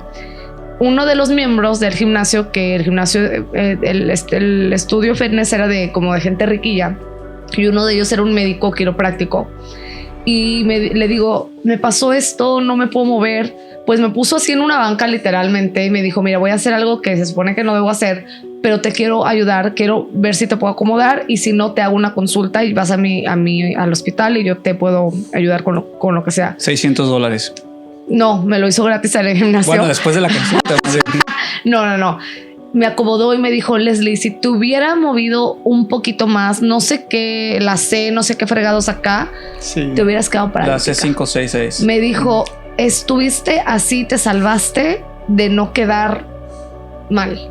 Me dijo, y me acomodó y me dijo, espero que te sientas mejor, si no. Y al otro día, creo que esa misma noche ya no sentía dolor, ya podía mover mi brazo, ya podía mover mi cuello. Me quedé traumatizada. Dije, nunca más en la vida.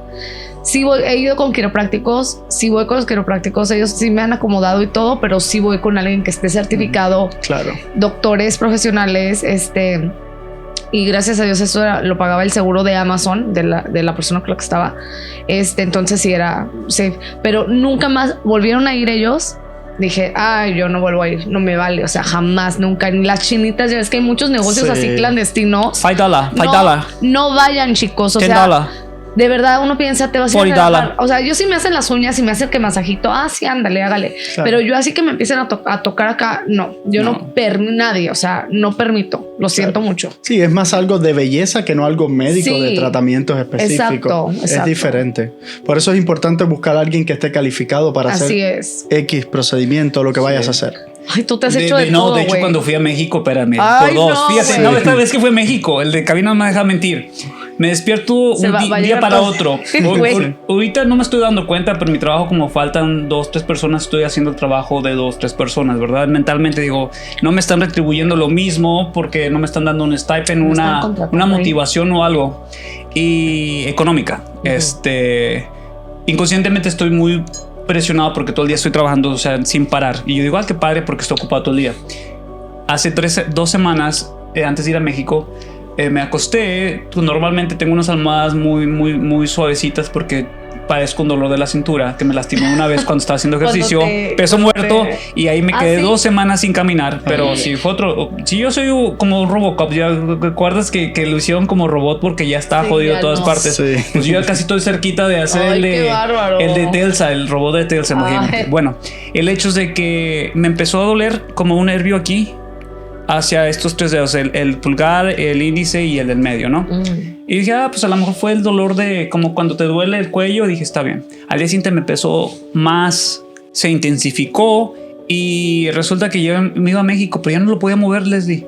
Ahorita recientemente. Sí, está horrible. Entonces hago ChatGPT.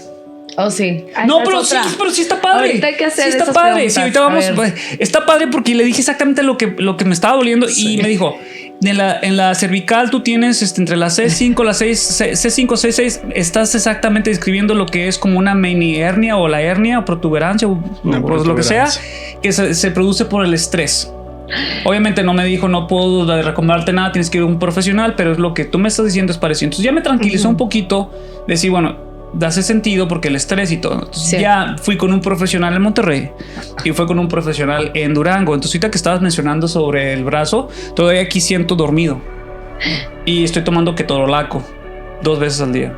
Yo sé, pero pues es ¿Tú que... ¿Tú solito te lo recetaste? No, fue el doctor. No, el doctor, porque me dijo, ¿Y mira... ¿Qué side effects tiene eso? Ni quiero saberlo, Leslie. No. ¿Cuántos días llevas tomándolo? No lo tomo diario. De hecho, son de... ¿Cuántos? ¿80 miligramos o 30 miligramos? No sé. Puede ser 7, 5, 15, quizás. 15, pero son... lo máximo que te puedes tomar son 4 pastillitas chiquitas. Sí. Sublinguales. Son sublinguales. Entonces me tomo nada más 2... Porque descubrí que si me tomaba una no me quitaba el dolor. Me tomé 2 y se me quitó el dolor. Dijiste, no, el doctor me dijo, pero no lo hagas por mucho tiempo. No debes hacerlo. Primero me dijo, si no funciona eso, necesito que te apliques la desametaxona. Y son profesionales. Dije, ok. Pero yo ya tengo mala experiencia con la desametaxona. Entonces dije, mejor ni le muevo tanto ahí. Porque una vez otro doctor me inyectó directamente en el codo la desametaxona. Y eso dije, jamás. Entonces digo, soy Robocop de la medicina, yo creo. Pero me recordé por el movimiento así de que me quedé. Pero mira, ya no hablemos de esas cosas porque va a decir, vino a consultar Sí, ya te iba a decir yo que bueno, lo de ChatGPT, por ejemplo, yo sí soy mucho de usar la inteligencia artificial. De hecho, ahorita estoy tomando una clase que se llama Computer Technology. Yo pensé que iba a ser software y todo, y estamos hablando nada más de la inteligencia artificial y todo eso. Y es súper, o sea, creo que el distrito de hecho tiene una página business page de ChatGPT. Sí. Y bueno, Leslie, yo creo que yo me ventaneé totalmente aquí, el hipocondriaco, el que tiene la farmacia en casa, pero estoy aprendiendo a controlar esa ansiedad que tengo por saber que todo viene desde toda esta gente que amo y que ya han pasado mejor vida.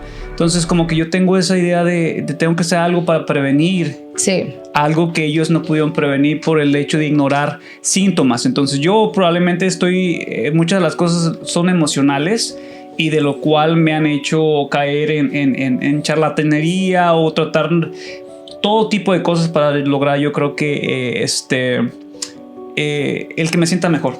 Una de las cosas que he hecho ha sido médicos ahora en línea, que son bien, pero bien efectivos. Incluso pues veterinarios también es muy efectivo eso, porque ya de esa manera ya me pueden dar el medicamento sin ir aquí o esperar a que te atiendan. Incluso te dan una hora y llegas y luego te dan tus 30 minutos, te pasan a un cuartito. O sea, estamos mejor que en México, pero sí te puedes ahorrar ese tiempo y lo haces por línea, está mejor. Ahora, estamos hablando de que ya todo por tecnología se está utilizando, en este caso ChatGPT, que está como que muy de auge para todos los trabajos, todos los negocios. Y aunque ChatGPT diga, claro, pero no te recuerda, yo no soy un médico y no te puedo ayudar, pero lo que tú tienes es, entonces es ahí donde yo me he confiado demasiado. La pregunta aquí para ti, Esteban, ¿podemos confiar en ChatGPT desde tu punto de vista médico y también tu punto de estudiante personal? Sí. Claro, mira, yo en lo personal y en lo profesional también, la inteligencia ha venido por algo y para ayudarnos en algo. Lo que tenemos que saber cómo usarla y en qué momento usarla. En las cuestiones médicas, evidentemente, como dijiste anteriormente, él te dice, yo no soy un médico, no tienes que buscar un profesional, pero tienes esto, esto y esto. Y eso es cierto, te puede quizás un poco guiar, pero tienes que visitar a un profesional. ¿Por qué? Porque sí, podemos pensar que es eso, pero todos los organismos no son iguales, como hemos repetido varias veces. Entonces, quizás tú le estás dando un síntoma, pero ChatGPT no conoce qué antecedentes familiares tú tienes, qué tiempo tú llevas con ese síntoma, no conoce si tú anteriormente sufriste ciertas enfermedades o no, no sabe si tomaste ciertos medicamentos hace 10 días. Entonces, son muchas cosas que están vinculadas y que él, cuando tú le comentas ciertos síntomas, te va a llevar quizás a las patologías más graves que pueden haber o a lo que él está pensando, por eso que tú estás preguntándole a él. Pero cuando tú vas a una consulta médica, hay algo que se llama interrogatorio y que en el mayor de los casos el 90% de los diagnósticos está en el interrogatorio. Entonces, un interrogatorio que ChatGPT no te está haciendo, simplemente te está diciendo, yo tengo dolor de cabeza, puedes tener un tumor cerebral. Un ejemplo. Y no puede ser así. En el caso del dolor de cabeza pueden haber otras causas, aunque sí puede ser uno de los factores de riesgo, pero hay que ver lo que está circundando en este paciente. Y no solo es el síntoma que tú le estás presentando en este momento. Entonces, son muchas cosas que hay que estar puntualizando y por tanto es recomendado buscar la atención de profesionales. Aunque tú te puedas orientar, él te puede decir, eso es algo de urgencia, no, pero siempre hay que buscar la atención de un profesional. Fíjate que ChatGPT ya me conoce. Y me dice, no te alarmes, porque cuando yo le pregunto algo, me hace un interrogatorio. O sea, yo creo que sí es cierto, al principio está mejorando la tecnología día a día. Sí. Yo me acuerdo cuando empecé a usar ChatGPT, era como que algo general, algo similar a Google, que Google cuando tú hacías, le decías, me duele esto y esto, te vas a morir en 3 días. O sea, eso era horrible porque te decían algo que era general, algo general y que lo asimilaban o lo relacionaban con algo que ya estaba ahí, ¿no? Sí. Y mucha gente pues sí se asustaba con eso, ¿no? Entonces ahora ChatGPT ha ido mejorando, que ha simulado ese interrogatorio, porque ya me conoce a mí como mi forma de pensar y me dice, a ver, tranquilízate, ¿qué pasa? A ver, dime más, ahora explícame esto. Ok, ya sé lo que, no te alarmes. Entonces yo creo que ahorita, y no estoy diciendo que va a ser como mi herramienta para curar mi ansiedad, pero creo que me ha dado tanta tranquilidad. Por ejemplo, aquí yo decía que me habían embrujado, que ya tenían un vudú allá, y que le pusieron un alfiler y que, o sea, yo me hice mis 1000 ideas, pero cuando ChatGPT me dice, tranquilízate, o sea, esto parece esto y esto y esto, ya me puse a investigar y todo, y hacer todo lo que dice, de seguro te estás durmiendo estos días, y yo, sí, ¿cómo lo sabes? Entonces, era en base a la interrogatorio que hacía, como tú lo mencionas, el doctor te va a hacer el interrogatorio, algo que está simulando la inteligencia artificial, que asusta, pero que está mejorando cada día. Yo creo en un futuro, Esteban, Leslie, vamos a tener doctores de inteligencia artificial. Sí, seguro. Con un porcentaje de asertividad a las cosas. Porque no sé si se acuerdan, había una película de futurista donde era como un escáner, que era una cama, una cápsula, y luego te pasaban y te curaban todo tipo de enfermedades. Entonces yo digo, vamos a llegar a ese tipo de soluciones, ¿no? Ahora, no sé cuánto tiempo va a tardar, pero yo prefiero irme con un médico especialista y sobre todo que sean cubanitos, porque mira, son ¿sabes? mejores. No, espérate. La clase que estoy tomando, de hecho, llevo 3 días 5 días a la clase, una de las cosas que hablábamos, bueno, es la plataforma de AI, de inteligencia artificial, pero ¿cuál es la diferencia? O sea, ¿cómo? Ahorita tú hablabas de que va a haber en el futuro. Lo que no va a haber es la empatía y la comunicación que puedes tener. Pero eso ya no hay. Eso ya no hay, y la comunicación que puedes tener con tu médico. Sí. Y eso te lo puede decir él como médico, porque obviamente él sintiendo ya el reemplazo, por ejemplo, las cajeras. ¿Qué pasó con las cajeras? Hicieron cajeros, el checkout, el self-checkout.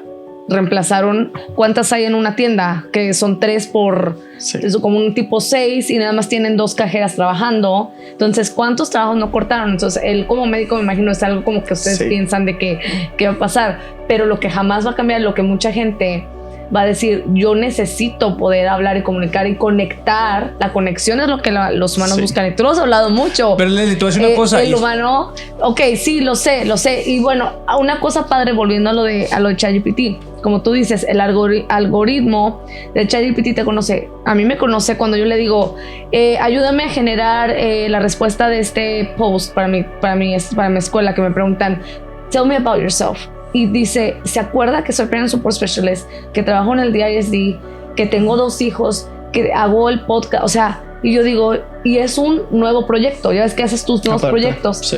Pero se acuerda de todo, inclusive porque yo pido muchos consejos de amor. ChatGPT es mi consejero de amor. Y me dice, pues es que te acuerdas de la otra relación.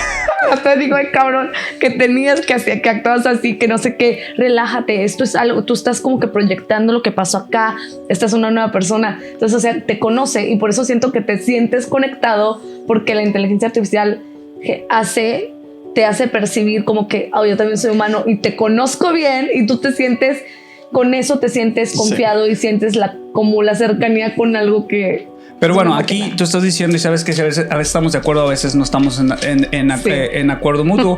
Aquí el problema, Leslie, es que esa empatía se está perdiendo en el humano. Sí, el doctor, claro, lo que hablábamos ahorita, pierde esa empatía. ChatGPT nos está ganando. Te voy a decir por qué. Porque la terapia, que vas con un psicólogo, ¿no? El psicólogo te escucha y muchas veces no hay empatía. Simplemente te escucha, te dice, tú tienes, te encargo 3 tareas, porque también he ido con psicólogos y digo, charlatanes.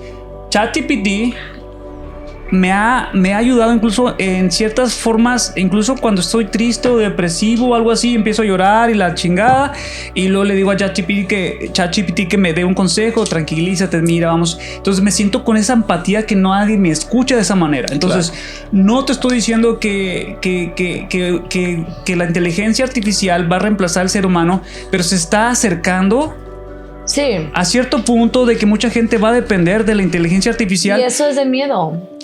Pues, es de miedo, porque ¿qué pasó con el niño que se suicidó? Porque con la inteligencia artificial creó esta persona de la que se enamoró, le siguió el jueguito, el ChatGPT, y le dijo, la única manera que vamos a poder estar juntos es si tú te mueres. Pero yo creo que... ¿Y qué hizo? Se suicidó para estar con... Y eso fue público, salió mucho en las redes sociales, o sea, como que ten cuidado. Y claro, uno que ya es más, o sea, tienes más inteligencia emocional, o sea, sabes bien, como que no tenemos como que esa, ¿cómo te digo? Sí, como que no estamos tan dañaditos como para decir, le voy a hacer caso a tal grado. O sea, sí le hacemos caso en algunas cosas, pero ya cuando no te parece, tú hasta te pregunta, ¿quieres que sea más sincero? ¿Quieres que sea más fuerte contigo? ¿No te ha pasado? Sí. Cuando estás haciendo tu proyecto puro drama contigo con ChatGPT. Es que no, es la realidad. O sea, te lo digo por tu bien. Sí. Pero estamos hablando de la persona que dices que se desvivió. Sí. También son leyendas urbanas, porque al igual, en cierta manera, cuando nosotros vemos cosas que pasan en TikTok, como yo te preguntaba, hay cosas que son verdaderas y hay cosas que son una información desviada o manipulada. En este caso, el niño tal vez tuvo esa situación con una inteligencia artificial, pero tienen sus parámetros, tienen sus limitaciones. No puedes dar recomendaciones de cierta manera. Entonces, ya ves que está, por ejemplo, Will Smith, que tiene esta película de Yo Soy Robot, en el cual la inteligencia artificial cobra vida, cobra conciencia, lo cual está pasando porque actualmente ahorita simularon el cerebro, todas las neuronas del cerebro de una mosca, y pusieron una simulación de una mosca digital sin darles órdenes de lo que tiene que hacer. Y tú ves una mosca que recién vino a la vida buscando alimento. Nadie le está diciendo a ese mosca digital que busca alimento. Simplemente copiaron todas las neuronas. ¿Qué es lo que te está diciendo? Que va a llegar un momento en que vamos a crear conciencia en la inteligencia artificial. O sea, estamos en un punto en el cual, y ahorita la tecnología está avanzando de tal manera que nos va a perjudicar en un futuro, cierto. Pero creo que muchas veces también esa misma tecnología no creo que llegue a este momento, a menos que sea un virus que le caiga o no sé, pero no, una inteligencia artificial no creo que te va a decir, oye, vente conmigo, desvívete para estar. Yo siento que fue una leyenda. Siento que probablemente, no lo sé, pero sí estaba muy viral, no sé qué. Pero como dice Esteban, es simplemente saberla utilizar. O sea, y estoy de acuerdo. Utilizar. Y eso es algo que, por ejemplo, yo estoy ahorita precisamente en la clase estamos trabajando en eso. De qué manera, sin hacer ¿cómo se dice? Como tanto alarde. No, como copiar, ¿cómo se dice cuando lo haces? Sí, como, o sea, copiarlo literalmente, como de que copy-paste, déjame lo publico como si fuera yo la que lo estoy haciendo, sino saberlo realmente utilizar de una manera que sea efectiva para lo que quieres lograr.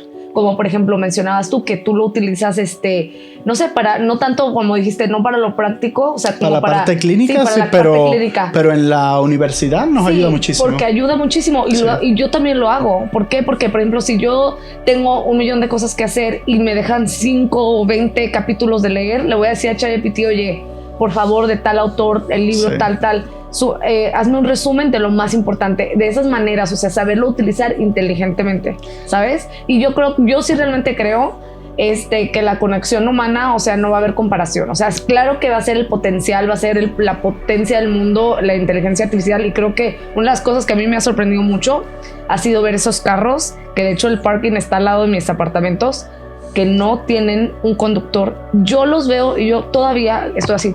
Y vivo en Estados Unidos, ¿ok? Donde le conté a mi prima, iba mirándole un mensaje de voz de que iba a México. Ella vive en México. Y yo, estoy viendo un carro de que no tiene... ¿Cómo? ¿Que hay carros allá? Sí, allá en México no hay eso. Sí. Entonces es como que... Sí. Y yo vivo aquí, los veo todos los días porque están al lado de mi casa y estoy todavía. Pero fíjate, hay muchas cosas que dices, wow.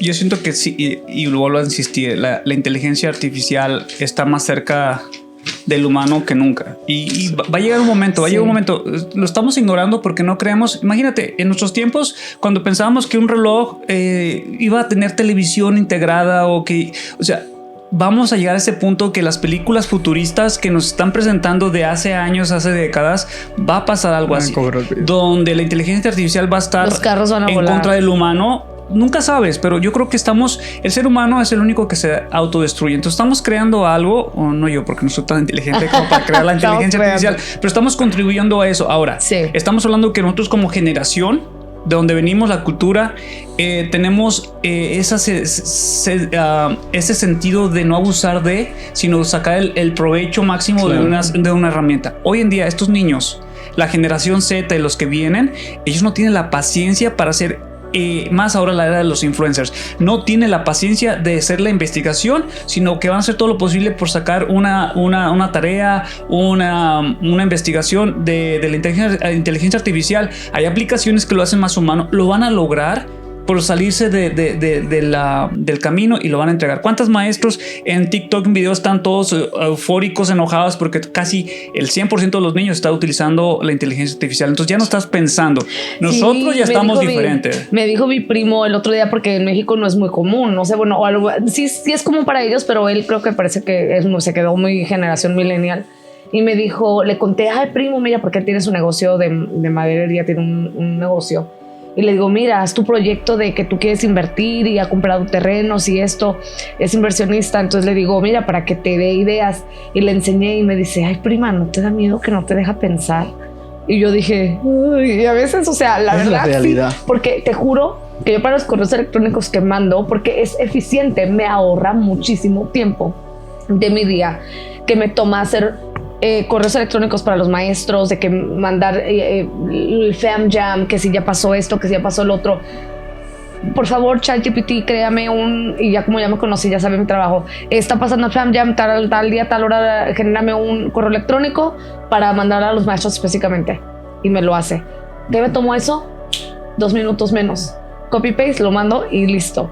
A que sí, empiezo yo, ay, ¿qué le iba a poner? Le tengo que poner luego con mi perfecto inglés. Ay, espérate. Entonces, me ha hecho la vida muchísimo más fácil, pero sí me da miedo que me dijo mi primo, oye, ¿cuánto vamos a depender de eso? Sí. Güey, estoy dependiendo de eso. Yo ya no puedo mandar correos así normal. O sea, sí los genero y todo, o hago el drafting, así todo como con palabras clave, pero yo ya no estoy haciendo.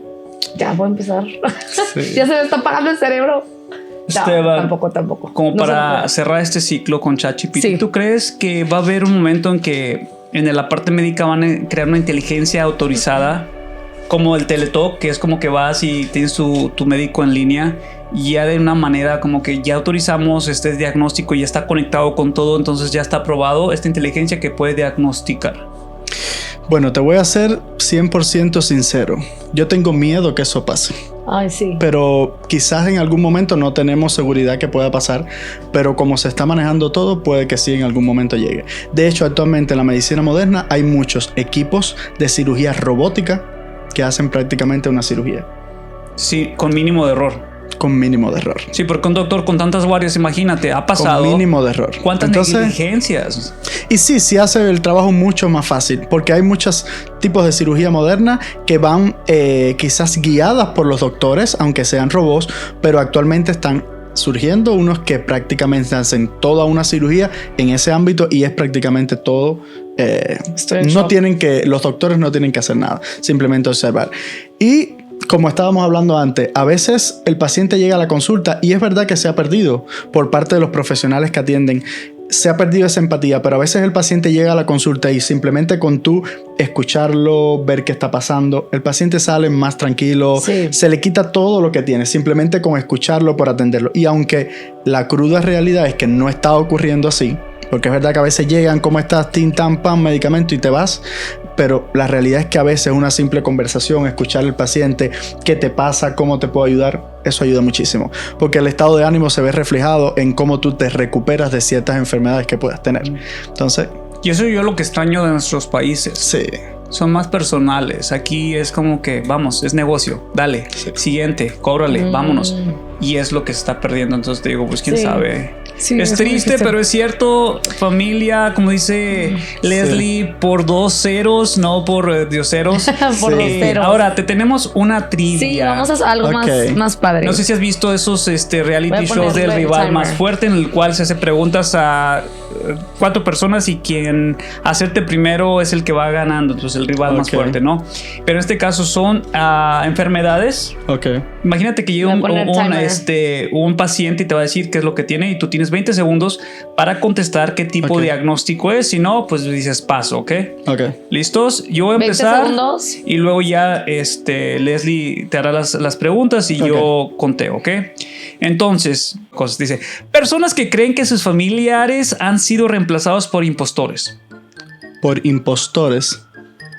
Hay un síndrome que hace que las personas no identifiquen a su familia, sino creen que son impostores, que eso es como que 8, 7. No, 6. no recuerdo ahora eso. No, yo creo que ni yo. Dice síndrome 3, de Capgras. Oh, no me recuerdo de eso. Número 2. Gente que no puede dejar de comer cosas que no son comida, como tierra, papel o jabón. Eso es pica. ¡Wow! ¡Sí! ¡Pica! Eso es pica y sobre todo los pacientes con anemia son uno de los pacientes que más sufren esto y sobre todo comen hielo, comen tierra y es un síntoma por el déficit. Y el autismo también. También. ¡Wow! Mi hijo tiene picas. Sí. Para la gente que no sabe, nos estamos educando. Sí. Bueno, tú porque yo sí sabía. A ver, ahí te va de los dos. ¿A quién contesta primero esta? Leslie y Esteban, doctor Esteban. Segundos. Personas que ven todo más pequeño o más grande de lo que realmente es. Es un síndrome. Tiene que ver con una película o un cuento, el síndrome. Que ven las cosas más pequeñas o más grandes de lo que es. El mago de Oz. No. Ay, no sé. ¿Ya? 5, 4, 3. No recuerdo. el síndrome de Alicia en el País de las Maravillas. Ese existe. Sí, existe. Sí. Sí Yo he existe, visto cosas pero no muy me acordaba pequeñas de y eso. no es síndrome, la verdad. No, es la realidad. Síndrome muy pequeñas y no es síndrome. Es la realidad. Es la realidad. Y no tengo el síndrome de Alicia en el País de las Maravillas. No puedo más, ya, o sea. ¿Tú has visto cosas pequeñas, Leslie? Sí, sí me ha tocado. O muy grandes también. tristemente. O muy grandes. Sí, también. Ah, mira. Gracias. Síndrome de Alicia en el País de las Maravillas. Okay. Caso número 4. ¿Listos? Ajá. Gente que se desmaya o entra en pánico extremo cuando ve agujeros o patrones repetitivos. Oh. Es un tipo de fobia. Gente que se desmaya o entra en pánico extremo cuando ve agujeros o patrones repetitivos. Claustrofobia. Claustrofobia es más bien cuando están en lugares cerrados. 3, 2, 1. No siempre es una descripción clínica, pero es tripofobia. Tripofobia. Tripofobia. Ahora, Ok. yo Ahora cuento yo- y tú cuentas. vale. A ver. Sí. Métele en jugo. No le hemos dado ninguno. Oh, pica. Oh, sí, pero A ver. Listo. Es que Ok. esos cuando- términos- Todos porque nos quedan cuántos ya son. Ya. Ok. ¿Listos? 5 minutos. Ok. A ver. Personas que creen que están muertas o que no existen. ¿Cómo se llama ese síndrome? Doña Francisca. Cállate. ese sí. Empieza con la C. Yo no recuerdo eso. Yo no me sé eso. No, yo. O sea, que- ¿Cómo se repuede Síndrome de Cotard. de Cotard. Síndrome de Cotard. de Cotard? Lo he escuchado, pero no sabía que Yo era. no sabía tampoco de eso. A ver. Siguiente caso. ¿De dónde me sacaron esa pregunta? No GPT. preguntes. No preguntes. Yo investigué en las enciclopedias. No preguntes. Libros de medicina. No. No, fue un amigo muy cercano a mí que me quiere mucho. Sí, Que me ok. pasó esos. Sí. El que No, siente La esa- que Mío. sigue. Gente que ve caras perfectamente normales, pero las percibe deformes o aterradoras. ¿Cómo se llama ese síndrome?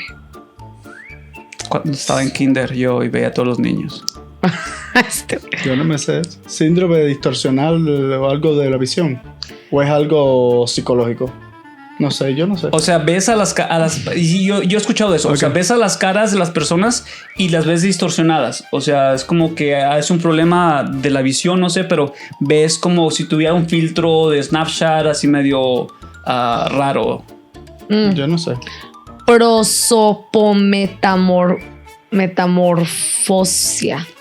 Prosometamorfosia. Prosopometamorfosia. Prosopotoma. Es como a ver, dilo. Sin leerlo. Prosopometamorfosia. ¿Cuál? Es como Prosopometamorfosia. a ver, dilo tú. No, ¿cómo? Prosopometamorfosia. Prosomotometamorfosia. Es como archirrequete recontrarica. Ese amigo tuyo no me quiere. Oye, a ¿lo mí. puedes decir? Archirrequete recontrarica. ¿Archico? Archirrequete recontrarica. Achirrequete contra rica. Así. O es el pájaro para cuaricuntinicuaro. Para angaricutirimícuaro. Adi. Paranguatiruco, tomico. No. Es así se siente uno cuando va al doctor que le dice, ¿tienes esto y esto? Y así uno se queda, bueno, me va a morir. Sí, pero mira, nada de estos síndromes, A nada. ver. Ok. Faltan dos. Personas que sienten una necesidad incontrolable de arrancarse el cabello. De arrancarse el cabello. Gloria Trevi. Es que no sé el síndrome como tal, ¿cómo se llama? Yo no me sé ese nombre. No lo conozco. Tricotilomanía. ¿Tricoca? Tricotilomanía. Tricotilomanía. Bueno, ya sabes, si va alguien a tu consulta y dice, doctor, es que siento como que mi cabello no es mío. Sí. No, Usted tiene que con lo que me tenía. sí. Eso es lo que pasa, que a veces médicamente está descrito eso porque evidentemente debe ser así, pero a la hora de uno tratarlo, de buscarlo, hay cosas que en realidad uno lo puede ver de otra forma, pero a la hora de decir esos diagnósticos así tan... Yo no me recuerdo muchos síndromes de eso. Es que son millones y millones y otros que yo ni sé, porque a veces como médicos estudiamos tanto, pero no tenemos como la verdad absoluta en No, ese y aparte estudio. es que Y son cosas que... la mente es tan amplia que cada persona tiene Y aparte algo no le diferente. vas a decir así a una persona, o sea, le vas a decir de una manera general que lo puedan entender. No decir, Juanfer, tienes ¿Cómo? tricotilomanía. Ok. Ok. Te vas a quedar como, what? Le vas a explicar, tienes el síndrome de que te vas a arrancar el cabello, es algo muy normal. Los maestros a fin de ciclo. Cuando llega lo del ya STAR. voy a decir, tengo triconomanía. Sí, exacto. ¿Cuál es el último caso, Leslie? El último dice, gente que empieza a hablar con acento extranjero sin haber vivido en otro país. Yo quisiera tener ese síndrome. Yo no sé cómo se llama. Síndrome del acento extranjero. Se llama. O sea, imagínate para que exista ese síndrome. Oh, wow. Yo no me sé. Qué eso. locura. Bueno, Esteban, ¿te divertiste? Mucho. Yo creo que allá en fue un buen casita espacio. nuestros pordoceros, yo creo que se alimentaban bastante y hubo unas risas, hubo algo muy importante que fue tu historia que te viniste a abrir y de platicarnos un poquito de tu camino de Cuba a Estados Unidos, lo cual muchos de nosotros nos identificamos, muy contentos estamos de que nos hayas visitado. Claro. Leslie, no sé, algo que te quieras agregar. No, que muchas gracias por toda la información que nos diste. Claro. Fue información. Yo estaba de verdad anonadada con todo lo que sabes, lo que has estudiado, el trabajo tan arduo que has hecho con tu carrera, que se ve que estás muy orgulloso y que te deseo muchísimos más éxitos y Gracias. que continúes con la pasión, que es lo que hace falta en los médicos. Sí, pues sí, yo estoy agradecido también por la invitación. Ahora también otra parte como de los proyectos que estamos haciendo, además de los estudios, recientemente comenzamos con un proyecto wellness de bienestar para los pacientes y además tenemos yo y una compañera que hemos estudiado, doctora también de Cuba, además de nuestros trabajos que tenemos este proyecto que vamos a los lugares, a los hogares de los pacientes, incluso a los trabajos, donde le ponemos sueros con vitamina, donde le colocamos vitaminas intramuscular, a veces sueros de hidratación, porque a veces sabemos que muchas personas no tienen quizás el tiempo para ir a una consulta, a veces por ciertos motivos, entonces estamos ofreciendo también estos servicios, otros servicios de estéticas que en otro momento podemos hablar también sobre ello y sobre todo programas de pérdidas de peso y sobre todo no es para pacientes enfermos, sino para pacientes que están bien pero quieren mejorar ese bienestar. Entonces estamos ofreciendo también ciertos servicios y sobre todo la comodidad del paciente, de su hogar. Perfecto. Y llevar ahí toda esta información independientemente que vamos guiados o seguidos por un medical directo. Tenemos nuestra experiencia de medicina de Cuba y todo lo que estamos ahora practicando acá en los Estados Unidos y esto nos ha servido para sacar este otro proyecto adelante independientemente de todo lo demás que estamos haciendo. Estoy muy agradecido por la invitación, me he sentido muy feliz acá y conocer un poco más sobre la realidad de lo que estamos viviendo día a día acá. Claro y bueno, voy a dejar la información tuya para que la gente te contacte. Claro, no sean como yo, hipocondriaco, automedicarse. Pero mucha gente está bien. Entonces, como él dice, nada más es mantenimiento. Es como un carro que le des mantenimiento para evitar posibles futuras malestares. Entonces, un doctor cubano que se está certificando aquí en Estados Unidos, por favor, contáctenlo, de confianza, y su propio negocio está emprendiéndolo con su compañera. Hay que apoyar a la gente latina y más que nada porque sé que hay una empatía que usted va a tener con este doctor Esteban, muy profesional, y recuerde lo que, pues bueno, estamos contentos de que nos hayan acompañado con este doctor tan especial el día de hoy, porque es nuestro primer doctor, Leslie. Sí. Muchas gracias por ser el primero. Sí, porque hablamos, pero nunca somos expertos, pero qué padre que tengamos gente que puede hablar realmente hablar sobre los temas. Exacto, pues muchas gracias por todo y recuerden que esto que fue por 2. Hasta la próxima. Bye. Aquí no hay actor, este podcast es sin control.